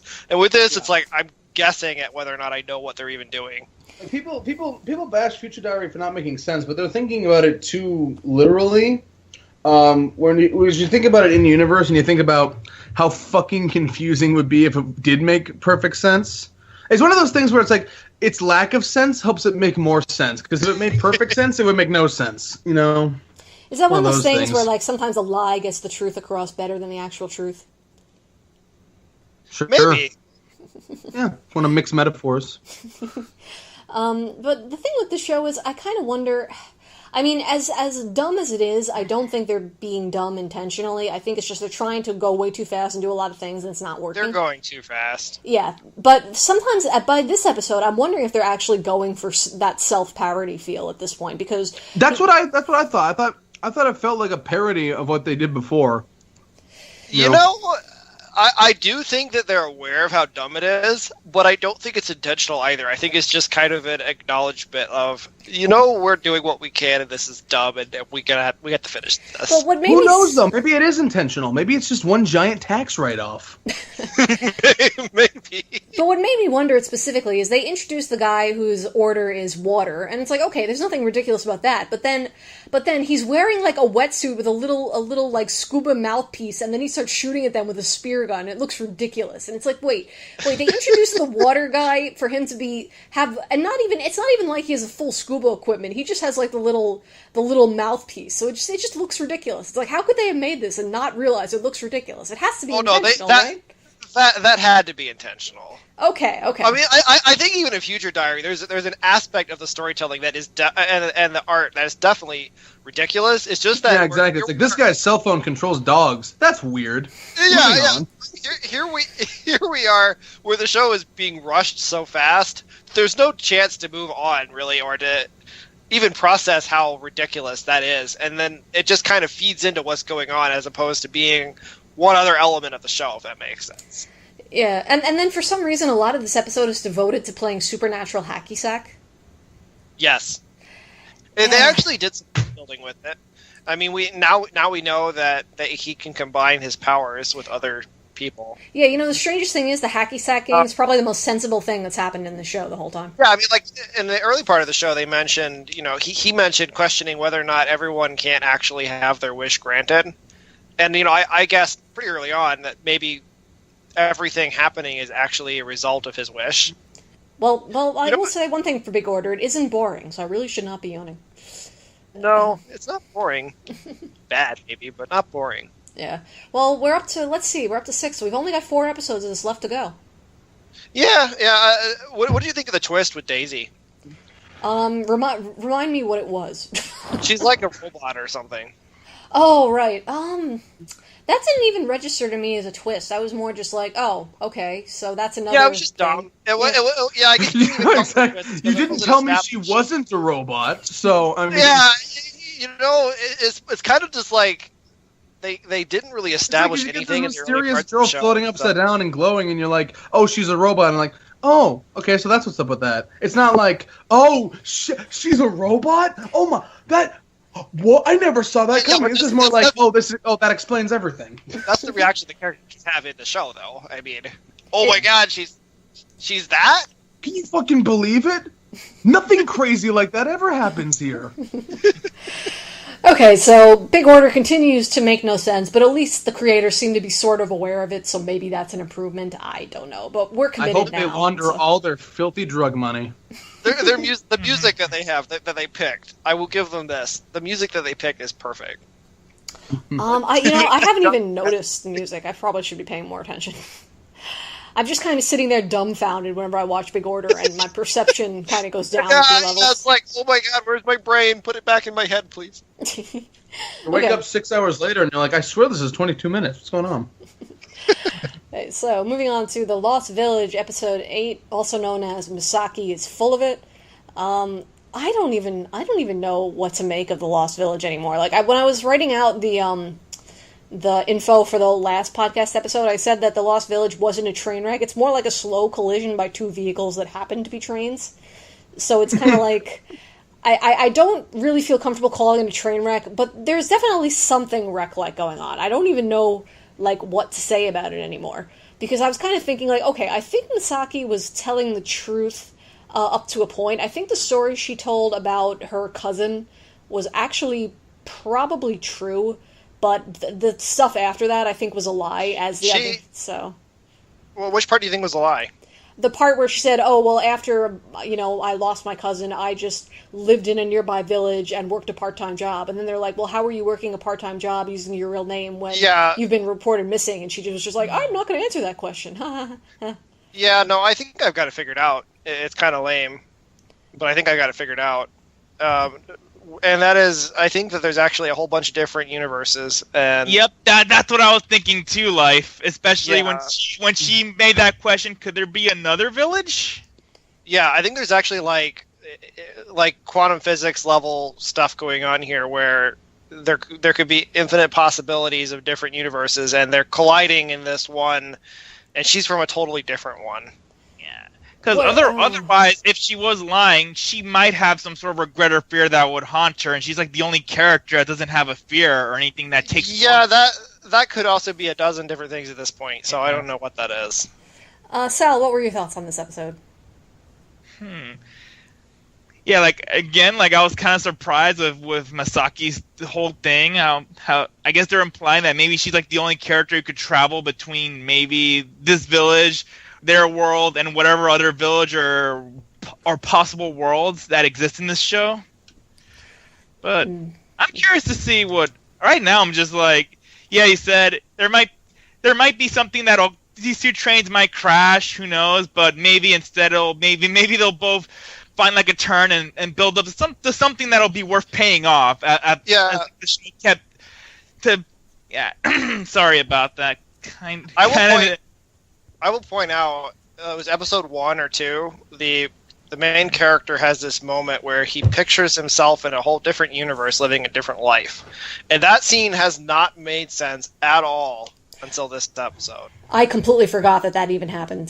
So. I've had that in the back of my mind. I actually wrote it down as a note that I have on my desktop. Like, this is going to be important eventually. Write this down so that you remember it, so that you're not... Well, maybe I shouldn't have wrote it down, because maybe it would have blown my mind. What I was trying to finish is, like, right when the two trains are about to collide, there's one of those little railroad tracks that let them take a turn, and then they both end up being on track when we hit the finale of the series. And I still think that's going to happen. Yep. You still have faith. A little bit. It seems like the multiple Nanaki villages and multiple realities kind of has to be the answer at this point, or at least some version of that, but I think I wasn't thinking about that possibility, because I just really did not want that to be the answer, because then it's almost like, oh, well, we can do anything, because there's multiple universes, so everything that's happened is meaningless, yay! I think that also it's worth, I mean, like Kiznaiver too, I think it's really turning into a character study, more so than anything else. And the only disappointment I have there is that they have hyped the mystery up a lot. But at the same time, I feel like, oh, okay, well, now I have the mystery answered. Probably. I don't know for sure, but... Speaking of the mystery, the detective girl, the one who's figuring it all out? Sort of? Yes. She kept doing this thing in this episode where she kept reaching to her stomach, and I couldn't tell if she was grabbing a roll of fat on her stomach, or if there was actually something in her pocket. Could you tell what was going on there? I think she is being weird and grabbing a roll of fat on her stomach and rubbing it, and that is part of her brain power. Yeah. Like holy that's how shit, that's my fetish. I gotta watch this. Like, I guess that's how she's like when she's onto something, she does that. So maybe next episode we're gonna see her. Yeah, some people stroke their chin. Some people go like, Some people just grab their belly fat and just rub it a bit. I mean, completely normal reaction. I saw that. I was like, Well, that's an odd way to do the weird detective thing, because I've seen like that is pretty normal for a detective type character to be like just act in a really weird way.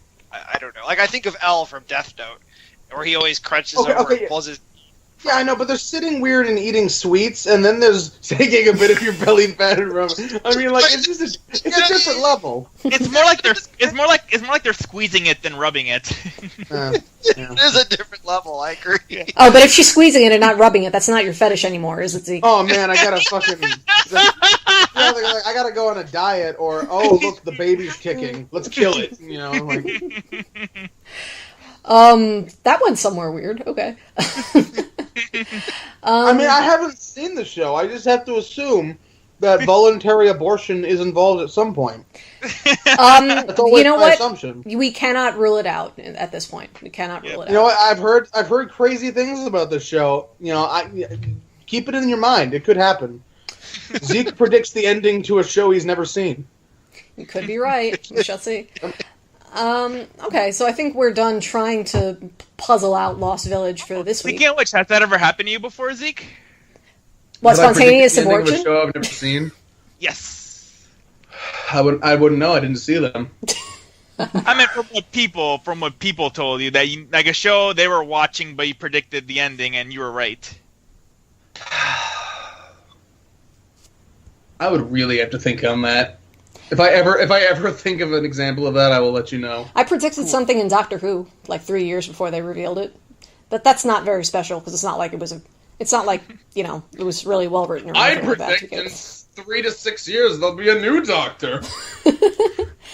No, does anyone mind if I spoil Doctor Who? Although this isn't a spoiler, this is from like years ago already, so no one cares. Even if you spoil it, if I ever wanted to watch Doctor Who, by the time I get to where they are now. Yeah, I would totally forget everything you just said. Yeah, okay. So I predicted in a blog post in like 2011 that like River Song is probably the love child of like Amy Pond in the Heart of the TARDIS, and it does turn out that she's Amy Pond's daughter, and she's special because she was conceived in the TARDIS. And I wrote that like 2 years before they did that storyline, so I was like, I'm so smart. Or somehow one of your friends was a spy for the BCC and they stole your idea. No, Stephen Moffat was reading my blog post like, my God, she's brilliant. I'll steal this. Anyway. Okay, back to anime. ReZero, episode 8. So we're finally going somewhere with finding out what's going on with the weird curse that keeps killing people. Lifesong, you were right in that there were 7 witches based on the 7 deadly sins, although apparently I guess the jealous dead. witch ate them all. I'm not sure if she like ate them all or just killed them all and took their magic or something like that, but they're apparently not around anymore. So man, typically gluttony is the one that eats shit. So if jealous did it, you know gluttony is really slacking on the job. Dude. Which means that they're sloth. Which holy shit. Whoa. Did the show you're not even watching just break your brain? I just blew my own mind with theorizing about a show I've never seen. So I'm glad this episode is we're finally sort of getting to the heart of this little mystery, I guess. But the answer that Subaru came up with, which was that okay, it must be someone in the village cursing me, was kind of strange to me. Like I guess I just didn't expect it. I don't know. He got the timing. He did that because of the timing. You know, what is it that happened, and why did she get cursed when I didn't? And it's when she went shopping and he didn't, because he was holed up in Beatrice's room when Rem went out and got sick. So he was just going through the variables of what was different between the 2 occasions. That's how he got to that conclusion. Yeah, I mean, his logic made sense to me. I was just like, wait, but we've barely seen any of them in the village. When we do, we just see them with like, I don't know, little kids or something. Like, I feel like if he was cursed by someone in the village, we should have actually, like, had a hint by now. Maybe it's possible we have had one and I just missed it. We have. You missed it. Aw, man. What did I miss? He got bit by a dog. Oh, the old bit by a dog inflicting weakness curse trick. Well, they said that you have to be touched by somebody. The classic. And he was very much touched by... I've been not pushing the dog theory for a while. I thought of it the first time he got bit, but I kind of thought it was dumb, and like, there's no way they're going to go back to that. But seeing what they've done with it, I don't think it's dumb anymore, and they are going back to it. So, Okay, so I guess someone, unless the dog is an evil mastermind, I guess someone I doubt cursed the dog. the dog is actually the mastermind. This show is actually Silent Hill 2. I never realized. Maybe the dog is possessed by one of the dead witches. I'd be okay with that. I don't believe they're not involved. Everything would make sense if one of them was pulling the strings. You're sticking by your multiple witches theory. I probably shouldn't be at this point, but yes, I am. You notice how I try to never predict anything and then I'm never wrong? I haven't been completely wrong. I did get the witches right. Yeah. Let's see. The other thing we learned in this episode is we learned a little bit more about how magic works in this world, which I thought was kind of interesting. It kind of came a little bit out of nowhere, where Subaru is just suddenly like, hey, I want to learn about magic. So he asks Puck, or what's his name? Is it Puck? Yeah, it's Puck. Yeah, and he is the darkness attribute, which is possibly an implication that his revival power is actually his own and not related to the witches. That would be interesting if he just inherently has that power and no one gave it to him. LB, what did you think of this one? The big thing that I had about this episode was that after the last 2 or 3 episodes of being really super dark, I thought that the change in tone and how more lighthearted and comedic this episode was, basically in comparison to the last couple of episodes, it was a little abrupt to me. I felt like the change was really sudden, even though we've had this tone before. I know that. So that was kind of weird for me. I had to adjust. Well, I would agree with you. Were enough of the fact that they had that scene where Subaru breaks down in Amelia's lap, but I thought that kind of reconciled the two. Yeah, that's I the next point that I was going to bring up. Is that was what really once they got to that scene, I understood the why and the how and everything. So I wonder if he's going to die again. I wonder if he's past his last revival for this event, because I don't want him to die again. I think it would be lame if I think he's past the amount of times he could safely die in this arc without the audience getting bored. I'll put it that way. So he might have one more, and I'm not sure of it, but I don't know. I really hope not. I'll put it that way. But one of the things I really liked about that scene where he kind of collapses on Amelia's lap and starts crying is that even though his head is in her lap, there's nothing erotic about that scene at all. They don't try to play it for anything sexy at all, and I was impressed that they could do that. Because so often anime, whenever anything has any urge or sexuality to it, it's like a red neon sign. It's like, oh my god, there's sex in this scene, and all the emotional content gets lost. But that didn't happen this time. So. Yeah, it was a well-directed scene. Leave it to your imagination, maybe. Ooh. Yeah. We don't need to point it out. You'll point it out. Mind games. Because you have dirty minds, all of you. Okay, so anything further on ReZero? LB, Life, we're good? I got one last thing, and that would be just to further push my ghost theory, because I've gone all in at this point, and that is that they keep smelling the jealous witch around him, or the witches around him. If his power is something different, and it's not someone in the mansion, it's someone in the village, why are they smelling the witch?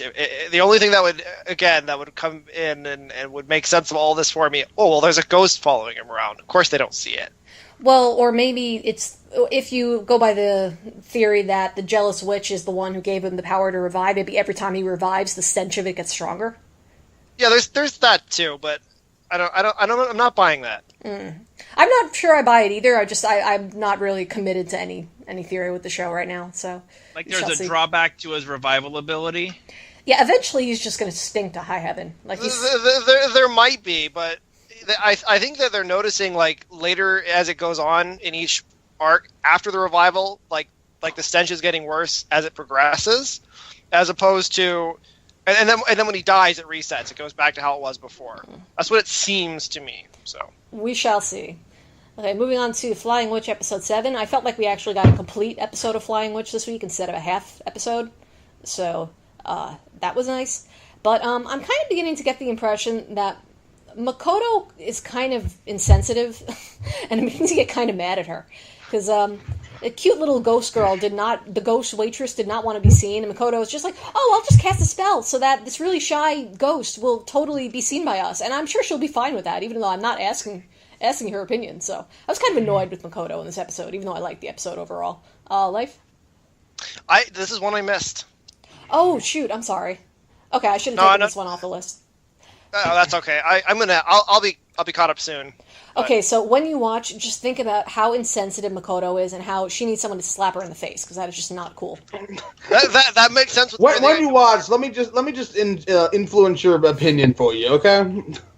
Well, actually, before the last episode, let me mention that, before the last episode of ReZero, I'd seen one or two people say, wow, that was an awesome episode, and then I went into it thinking it was really good. But then I saw someone else whose opinion I usually respect saying, oh man, that was an atrocious episode of ReZero. This happened, and I hated that, blah, blah, and I was thinking like, wow, if I'd seen that guy's opinion first, I probably would have thought it was a bad episode, and I wouldn't have even realized that I was just being influenced. So that's the power of influence, and words, and community. The power of Twitter. Just remember, I'm always right. That's all you need to know in life. As long as we remember that, things will just, everything will clear up eventually. I mean, shit will happen to you, but you'll understand it's all the way it's meant to be. It's all according to Zeke's plan. No, not even that much. It's just my presence is just responsible for it. I won't claim responsibility for it, but I'm responsible for it. You're like Haruhi that way. I don't get that reference, but okay. Anyway, that's for the best. Moving on. Okay, so Flying Witch we'll pick up again next week. Joker Game episode 8. I was so excited for this episode. Joker Game is doing its shtick. It's doing its shtick. It's having actual spy games. They're back in Japan. They're back in Tokyo. They're doing what I thought they were going to do 5 episodes ago. I'm so happy. So yeah, I really like this episode, and for once, the generic character designs really worked, because I was guessing up until the reveal whether or not the spy in this episode was for D Agency or whether it was something else. So it made sense that the characters are kind of all look alike, because that made that reveal possible. But I'm going to go out on a limb here, Lifesong, and I'm going to guess you probably guessed that it wasn't D Agency before I did. I'm sorry. I knew from the beginning. How did you know from the beginning? I didn't recognize him. See, They showed us everyone. I just thought, I was like, okay, well, he's sort of... I know they're doing the generic thing, but as soon as they set up the whole thing with the guy who was probably going to, he was an obvious loose end.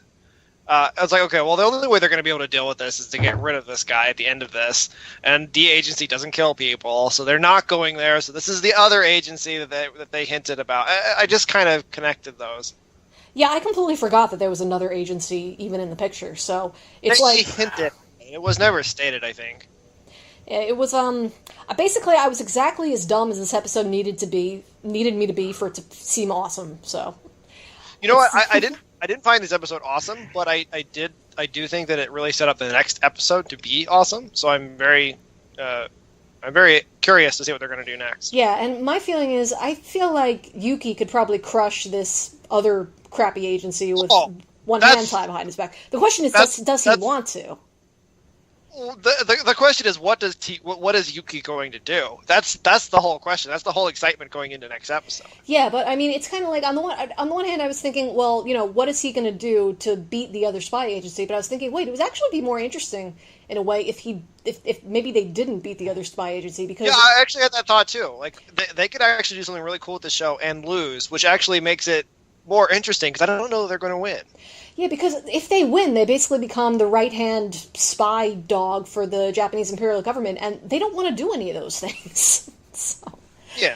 I mean, maybe Yuki would want to be... Well, I think that at that point they would be doing things the way they want to be doing things, but I don't know that they're going to win, considering the fact that... Considering the period of history that we're in, I don't know that it's going to work out that way. Yeah, because it kind of seems like, just when they were... I don't remember even the exact setup of what was going on in this episode, spy-wise, but I remember thinking, does not seem like something D Agency would even want to do.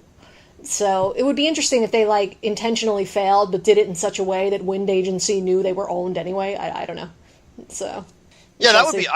I'd be cool with them doing something classy like that. I don't know. I could see it going super serious. I could see it being classy. I could see it doing a couple different things. Yeah. Okay, so I'm psyched about Joker Game again for the first time in a while, so that's good. Kuma Miko episode 8. After being really, really into Kuma Miko for the last couple of weeks, I wasn't feeling this episode quite as much, but I didn't think it was bad. I just felt it was, like, average for Kuma Miko. But I think it's interesting how they've basically made Machi into a character who has absolutely crippling social anxiety, and I wonder if that was even intentional. LB, what'd you think of this one? Up until it got to the last few minutes when Machi was actually working the job and she was having crippling social anxiety, which I totally related to. I have social anxiety as well, so it just, I felt for her there. But leading all the way up to that point, I was so annoyed at, like, every single character. Like, everyone was bugging me. I mean, like, Machi was just being, like, so easily dense. Yoshio was being, like, super, super aggressive. Like, super aggressive even for him. Oh, like the way he's forcing her to sign the thing? Yeah, that freaked me out. I was just like, whoa, okay, you need to back off, like, right now. So that's been Yoshio's character of the whole anime. I know, but even in this episode, it felt like even for him, they dialed it up in that one scene. Life, did you catch this one this week? I don't remember. I didn't see it. You didn't?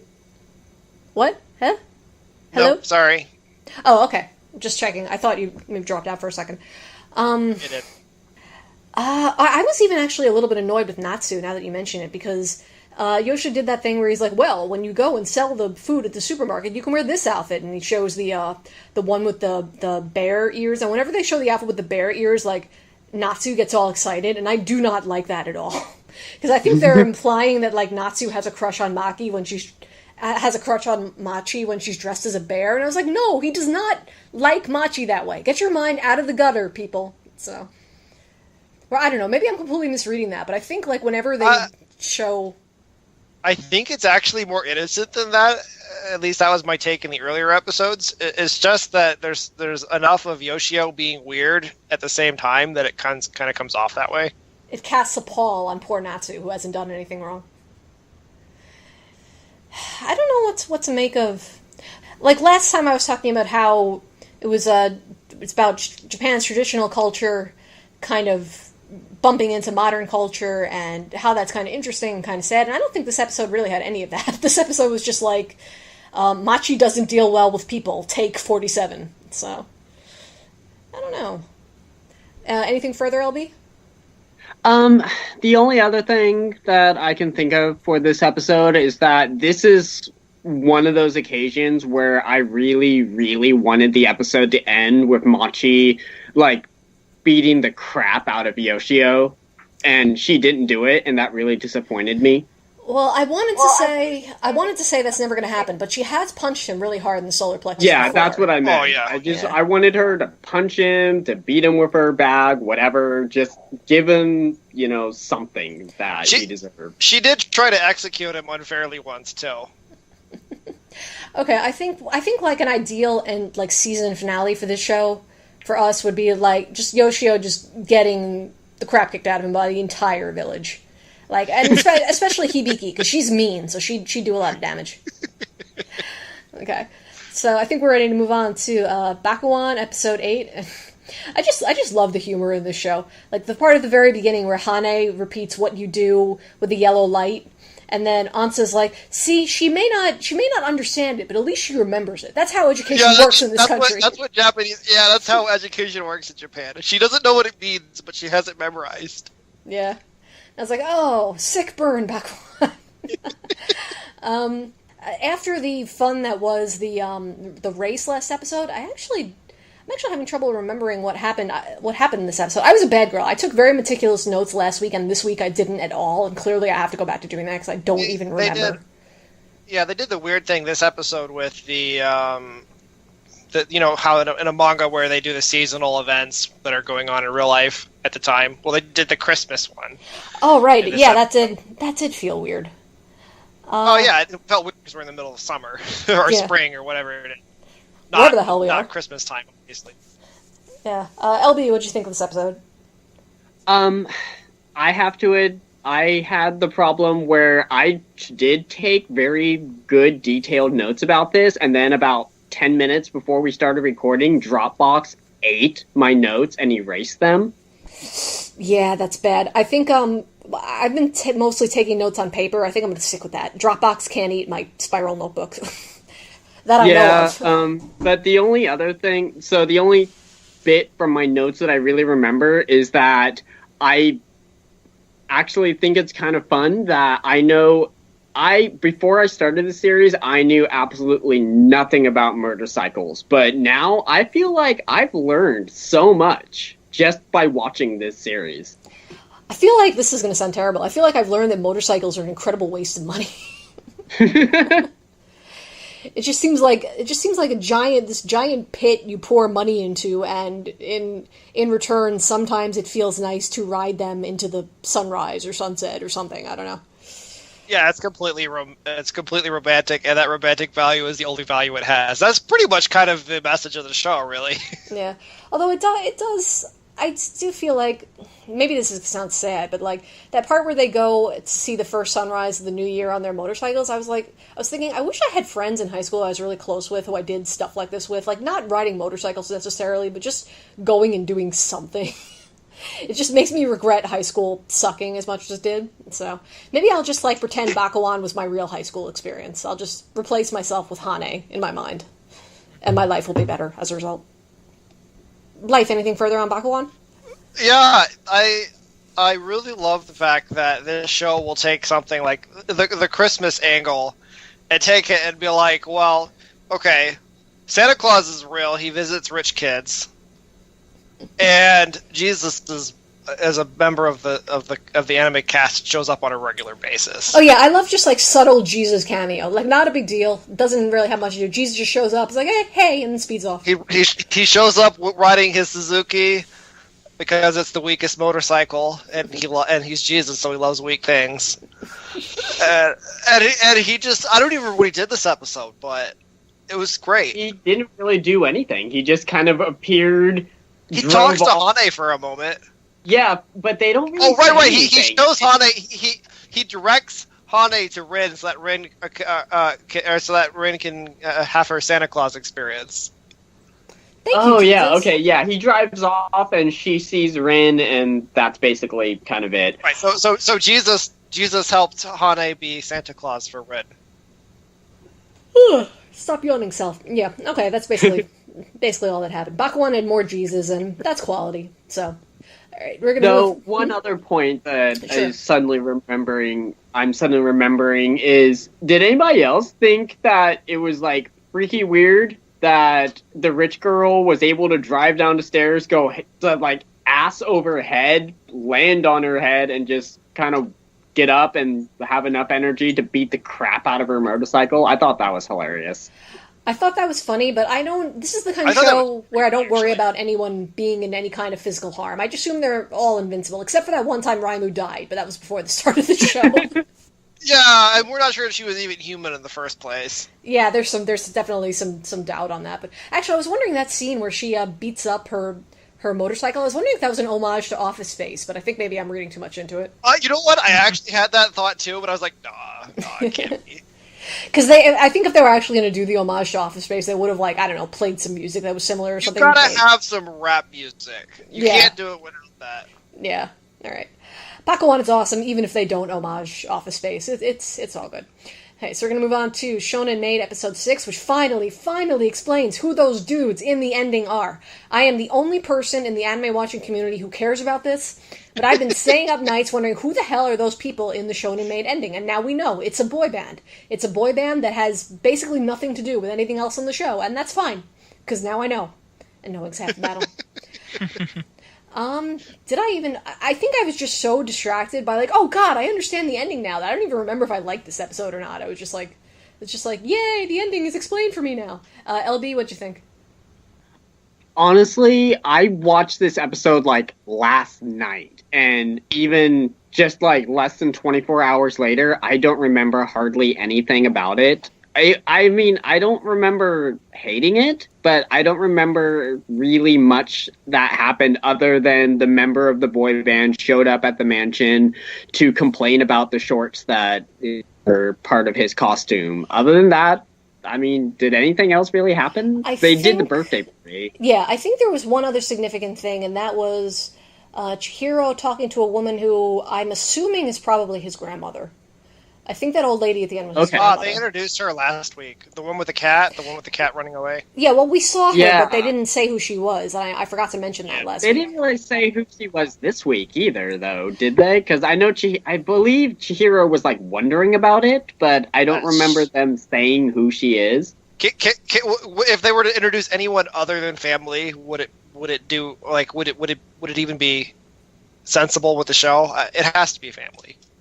But given the show, yeah, I think it's family, and given her age, that leaves grandmother. But it kind of makes sense. She wouldn't want to tell him that she's his grandmother because he has a grudge against the whole family for basically turning their backs on his mother while she was alive. So, actually, this is a very random connection. But Cardcaptor Sakura did something like that, where the family members arranged for Sakura to see her grandfather without knowing he was her grandfather because there was this whole inter-family feud. So rather than get her involved in that, they're just like, let's have her run into this kindly old man and she won't know it's actually her grandfather. So I'm pretty sure, I will be very surprised if that old woman is revealed to be anyone but his grandmother, but we'll see. So yeah, this was kind of I don't want to say, I feel like I use the term treading water too much, so I don't want to use it, but it's just kind of a standard episode of Shonen Maid, other than the grandmother thing, not a whole lot going on. So we're going to move on to High School Fleet, episode 7. Yes, we learned something important in this episode, that apparently Mike lost her parents in a tragic sea accident that the Blue Mermaids couldn't prevent, so it kind of makes her devotion to the Blue Mermaids seem a little bit questionable. I'm beginning to wonder if maybe she actually has a grudge against the Blue Mermaids for failing to save her parents, and she's actually trying to destroy the Blue Mermaids from the inside, because that would explain some of her behavior. She's a little too successful for me to believe that. Yeah, it was a nice theory, though, wasn't it? It made me feel smart while I was saying it. Anyway. I don't know, I thought it was sort of weird how they just suddenly dropped this bomb, and oh yeah, Mike's parents are both dead, ha ha ha, we hadn't mentioned this before now, but other than that, I mean, I guess it was kind of a standard High School Fleet episode, I don't know. Yeah, they've kind of been bad about that in general, with the world building is like, oh yeah, we hit that it's here by giving you like this little tidbit at the very beginning of the show, where you with her childhood friend, and now we know they're orphans that grew up together. Okay. Wait, do we know Mocha's an orphan also? We don't know that she is, but I mean, they kind of implied it. Well, it could be that maybe she stayed with Mocha's family or something, but yeah, it seems more likely that they probably... But growing up in the same orphanage would be more of an anime thing to do, so... Yeah, they were both standing together looking all poor, talking about the Blue Mermaids and how cool they were, so, Probably. Yeah. LB, what'd you think of this one? This is another episode where I honestly don't remember a whole lot. I remember little bits and pieces. I remember being annoyed that they had both a shower sequence and a swimsuit sequence before the 6-minute mark of the episode.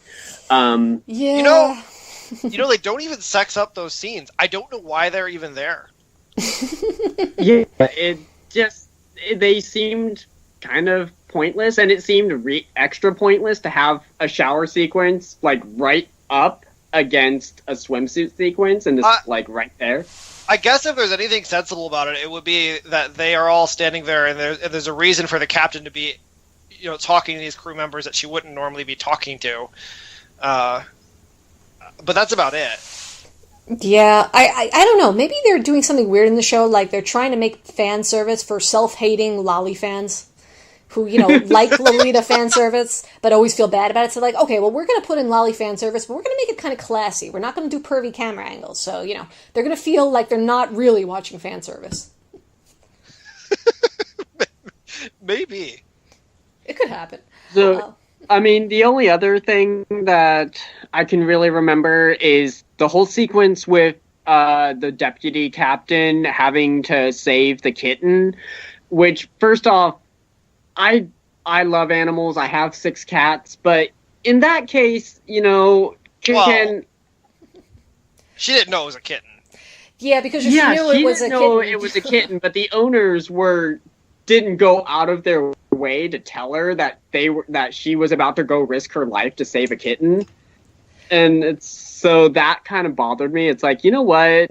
I get that you love your pets. I love my pets. But are you really going to ask someone to risk their life to save your kitten? Well, the part that made me the baddest was when they're like, "Oh, you saved their kitten. Well, now you get to take care of her too."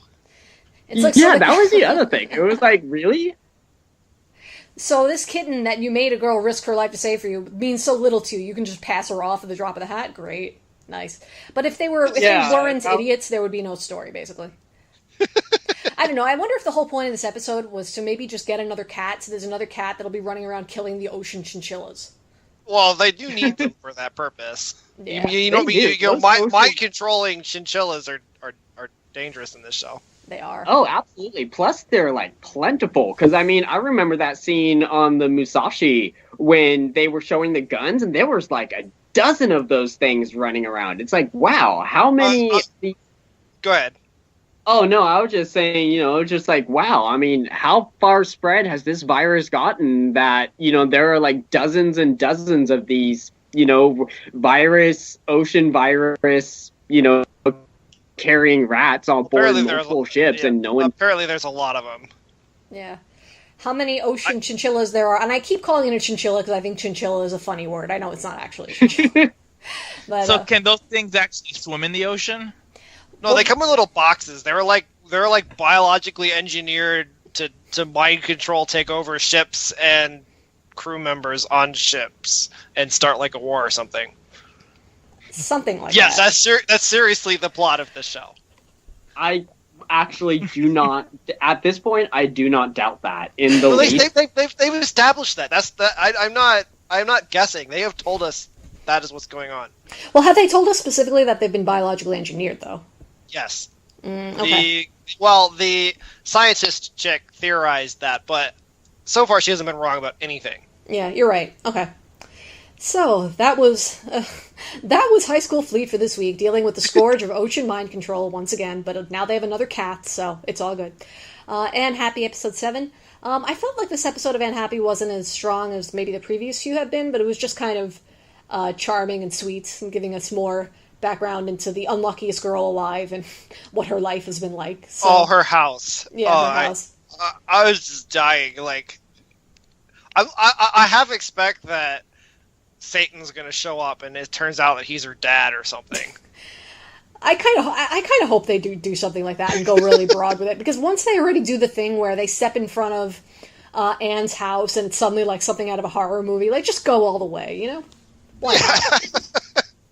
So, there really wasn't much to say about this episode. It was almost, in the second half, it almost seemed more like an Iyashike kind of episode, almost more than like a comedy. It was just kind of like sweet. Right. No, you're very much right. Yeah, and I think they did a good job of kind of summing up the whole essence of the show, which is, you know, these characters are all unlucky, and I can't remember the exact quote now. I remember really liking it when I watched the episode, but these characters are all unlucky, but they can be happy by setting their expectations and setting their dreams on something that's actually obtainable. Like, you know, at the end you see Hanako's wish, and it's something about milk. I don't even remember what her wish is. Something about drinking strawberry milk. Like thanking the vending machine that it gave her strawberry milk. Oh, but you know, for her to actually wish to get strawberry milk out of the vending machine is an unrealistic dream. I think she was actually saying. I think it was actually, instead of a wish, it was actually a thank you for something that had actually already happened. Because, you know, she'd given up on the idea of actually wishing for something. Yeah, I'm not sure though. Okay, so we're going to move on to Haven't You Heard? I'm Sakamoto, episode 6. And I thought this one was just really charming. I don't even really... Well, of course, there's the whole problem with Sakamoto, that once you know what Sakamoto is, you have, like, nothing else to say about it. But I just thought it was really charming, and I was kind of grinning from ear to ear, especially during the first part of the episode. But that's kind of all I had to say about it. LB? Yeah, same basic thoughts as I think it's pretty cool that even dead people love Sakamoto? I mean, how awesome do you have to be that even dead people have to love you? I'm now greatly regretting that I haven't seen this episode yet. Yeah, you should feel bad. The second half. Yeah, the second part of the episode is all about a poltergeist who's in love with Sakamoto. Oh my god, that sounds like it's going to be the best thing that's happened yet. It's pretty good. Yeah, it is pretty great. I thought, but yeah, I mean, how awesome do you have to be for that to happen? You have to be pretty damn awesome. Well, poltergeists confess to me all the time, so I can totally understand it. But and last week, LB, I regaled the listeners with the tale of my wonderful dream date with Sakamoto, and I think you owe us a dream date. I do. I don't have one prepared, though, because I didn't get a chance to listen to your segment. I was so busy getting caught up and working and everything. So can I please have a pass this week? And I promise that I will listen to your segment, and I will have something that tops it tenfold next week. Okay, LB, I'm willing to give you. Good.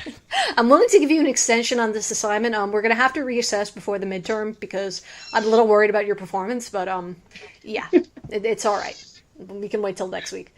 Okay. So we're gonna move on to Cerberus episode 8, and damn, I am missing having taken. Why did I not take notes this week? Why am I a moron? Because I think interesting things happened in Cerberus. You want me to recap it for you? Well, I know they fight shadow monsters, and then Hero's dragon monster is like, "Arr, I'm a dragon monster," and then he like almost kills Giru, and he feels sad about it.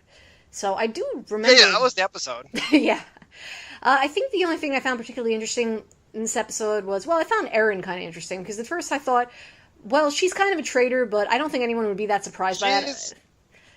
Well, even the people in the party, I don't think would have been surprised that she was a betrayer, since she's just a random cat girl who joined them. But now I don't even think she's a traitor. I think she just switches sides every 5 minminutes. I'll point out that they've been telling us from the very beginning of this story that there are three different three different factions that are kind of at stake here. Nambuko isn't even one of them. He's playing all three of them. She's probably one of those three. Yeah, it's so funny how I've completely tuned out that bit at the beginning of the episode. It's like, oh, this is the nonsense. Yeah, I know, because we're all familiar with old anime doing that and it being completely meaningless. New anime doesn't do that anymore. Oh, really? Oh, okay. Not as much, anyway. Yeah, but other than Erin, I was also kind of interested in what was going on with Serato in this episode, because there's definitely something going on with her, and especially at the end, I think she was like glowing or something. Maybe she was in some kind of pain because of something having to do with Dagonzat's presence. So the thing that I find most interesting about the show is I just want to know what's up with Serato. Probably if they reveal that next episode, I'd probably be able to drop it, but they probably won't. So I don't think they will, and I don't know that I want to, because I think we are going for only 12 episodes here, so we're gonna get the big point of the story soon. I also kind of have this feeling that Dagonzat is not the big evil thing that they're making it out to be, but I guess I'm not still sure on that. Well, the big shadow monster they were fighting in this episode, I think it was implied that it was like made from Dagonzat or something. No, going by what Serato said, it wasn't him at all. Well, Serato said it wasn't, but I thought the fact that she said it's not Dagonzat meant that she had a reason to think it might be in the first place, if that makes any sense. The reason was that it looked like, the reason is that Dagonzat goes into shadows. We've seen that from the very beginning. That's kind of like his legend. They haven't said that, but every time we've seen Dagonzat, he's manipulating shadow realm stuff, and then he comes out and people get swallowed, or I guess we haven't actually seen him do that. But he always comes out of the ground like that, the shadow type way. Yeah, I somehow missed that. I am just learning over the course of this podcast. I'm not as perceptive as I thought I was. And at the end, you could tell from the next episode preview that Giru isn't dead, which, is good since I like Giru and everything, but... I don't want him to be dead. Yeah, I don't know. Yeah, I don't want him to be dead, but there was a weird part of me that almost wanted him to be dead, because then all those people who were lying, saying, oh, this show is so predictable, I'd be like, well, did you predict that, assholes? Oh, well, I think he had death flags this episode, so I don't know. Yeah. Damn it. All right. Well, just as well. Okay. Just as well that he's not dead, then. Okay, we're going to move on to...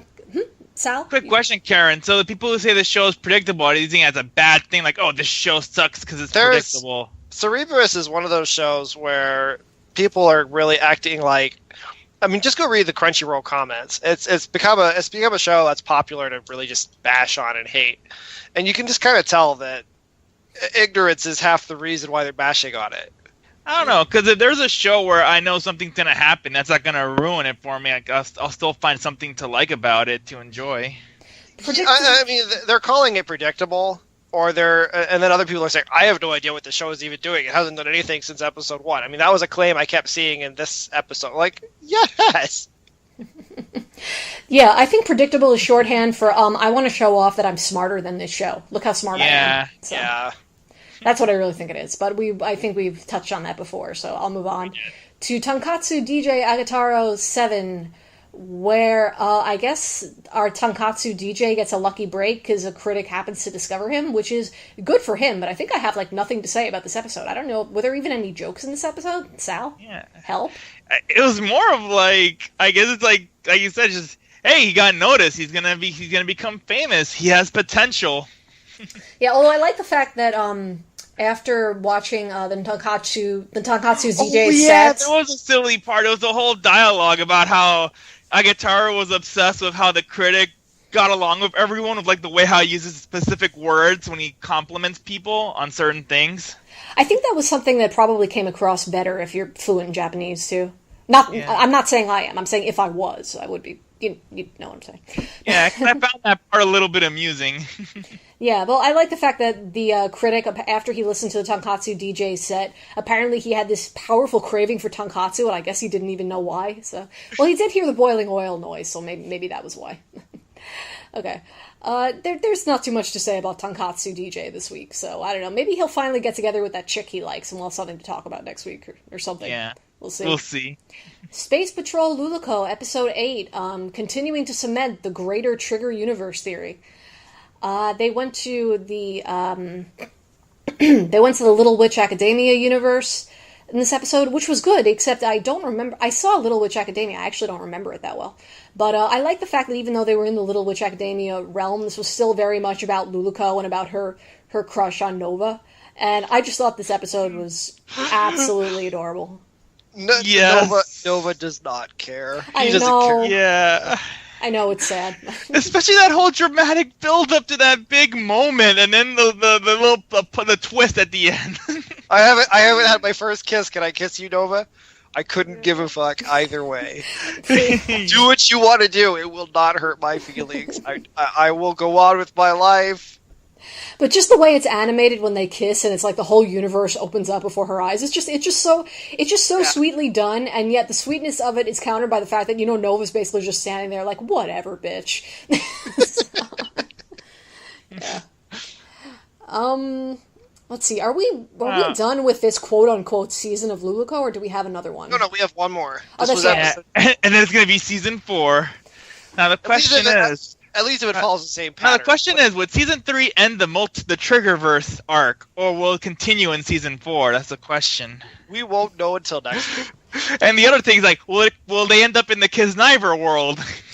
Kiznaiver, to be honest, I'd be very surprised if they did that, but because I think Kiznaiver's kind of in its own little universe. But I would be very surprised. I was surprised they went to Little Witch Academia even. Yeah, that's true.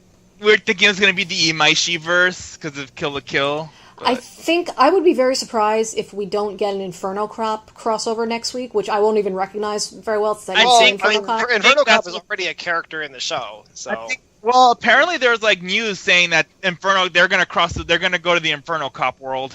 So yeah, aren't they already in the Inferno Cop world? No, maybe an alternate version of the Inferno Cop world. They would totally do that in the show, wouldn't they? Yeah, Lifesong, I can't tell you that you're wrong because I haven't watched Inferno Cop, but I think the Justice guy in Luluco maybe is not Inferno Cop, or maybe he's like a doppelganger or something. I saw something to that effect. I haven't seen it either, so I was just kind of assuming he was because he looks like him. Well, you've seen more than me, so I have not seen any Inferno Cop, I don't think. Okay, so continuing to enjoy Space Patrol Luluco, also known as the Greater Trigger Universe, which brings us to Pande Peace, which actually started to do something that was a bit reminiscent of Yakitate Japan this week, so that made me happy. We now have, like, 2 warring bakeries, so yeah! Maybe they'll start having, like, bread-offs, and then I'll be really happy, so... Well, they've already started the bread-off. It's the French bread-off, when they're competing for the affection of the little girl with the pink hair. Noah? Yeah. Noah. No chance. Yeah, well, when I say a bread off, I'm talking they have to make like a completely ridiculous bread or something. Just making French bread doesn't. The problem is that you're gonna go through one process per episode. One moment they're gonna fold the dough, and the next episode they put it in, they shape it. The next episode they put it in the oven, and the next episode it's ready, and the next episode they eat it. I was disappointed that with all the French bread she had, there was no dual wielding lightsaber joke. Yeah, they really. After last week, I think they should have upped their game and done that. They really should have. Sal, anything further about Panda Peace? Yeah, not much. So let's hope they do something with the rival bakery next week. Yeah, I want them to keep doing something with the rival bakery. They need something more to do on the show. Life? Because there really wasn't really any big like hilarious moment this time. It was just, oh look, the other girl's jealous of the. Yeah, it's like the show alternates between being cute and then trying to be funny in the next episode, and it's like, can't you do both of those at the same time? Too tall in order, too hard. Okay, so I think unless anyone else has something further on Panda Peace, I think we've actually come to the end of our massive list. Yes. Yay! Yay! Good job, everyone. Zeke, thank you for guesting on this podcast. Mm-hmm. No problem. It was fascinating listening to all of this with absolutely no context. You went to a lot of different places. You'll sleep well tonight. Pondering what all of this could possibly mean. Yeah.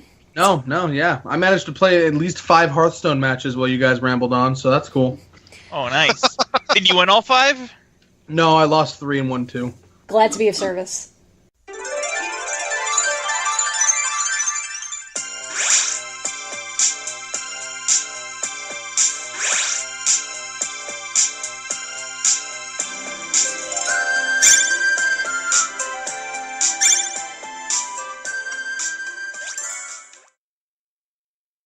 But at least now you know that there's a Sailor Moon Bejeweled game that you can fill your time with. Oh yeah, my kid is not going to get fed for the next 3 days.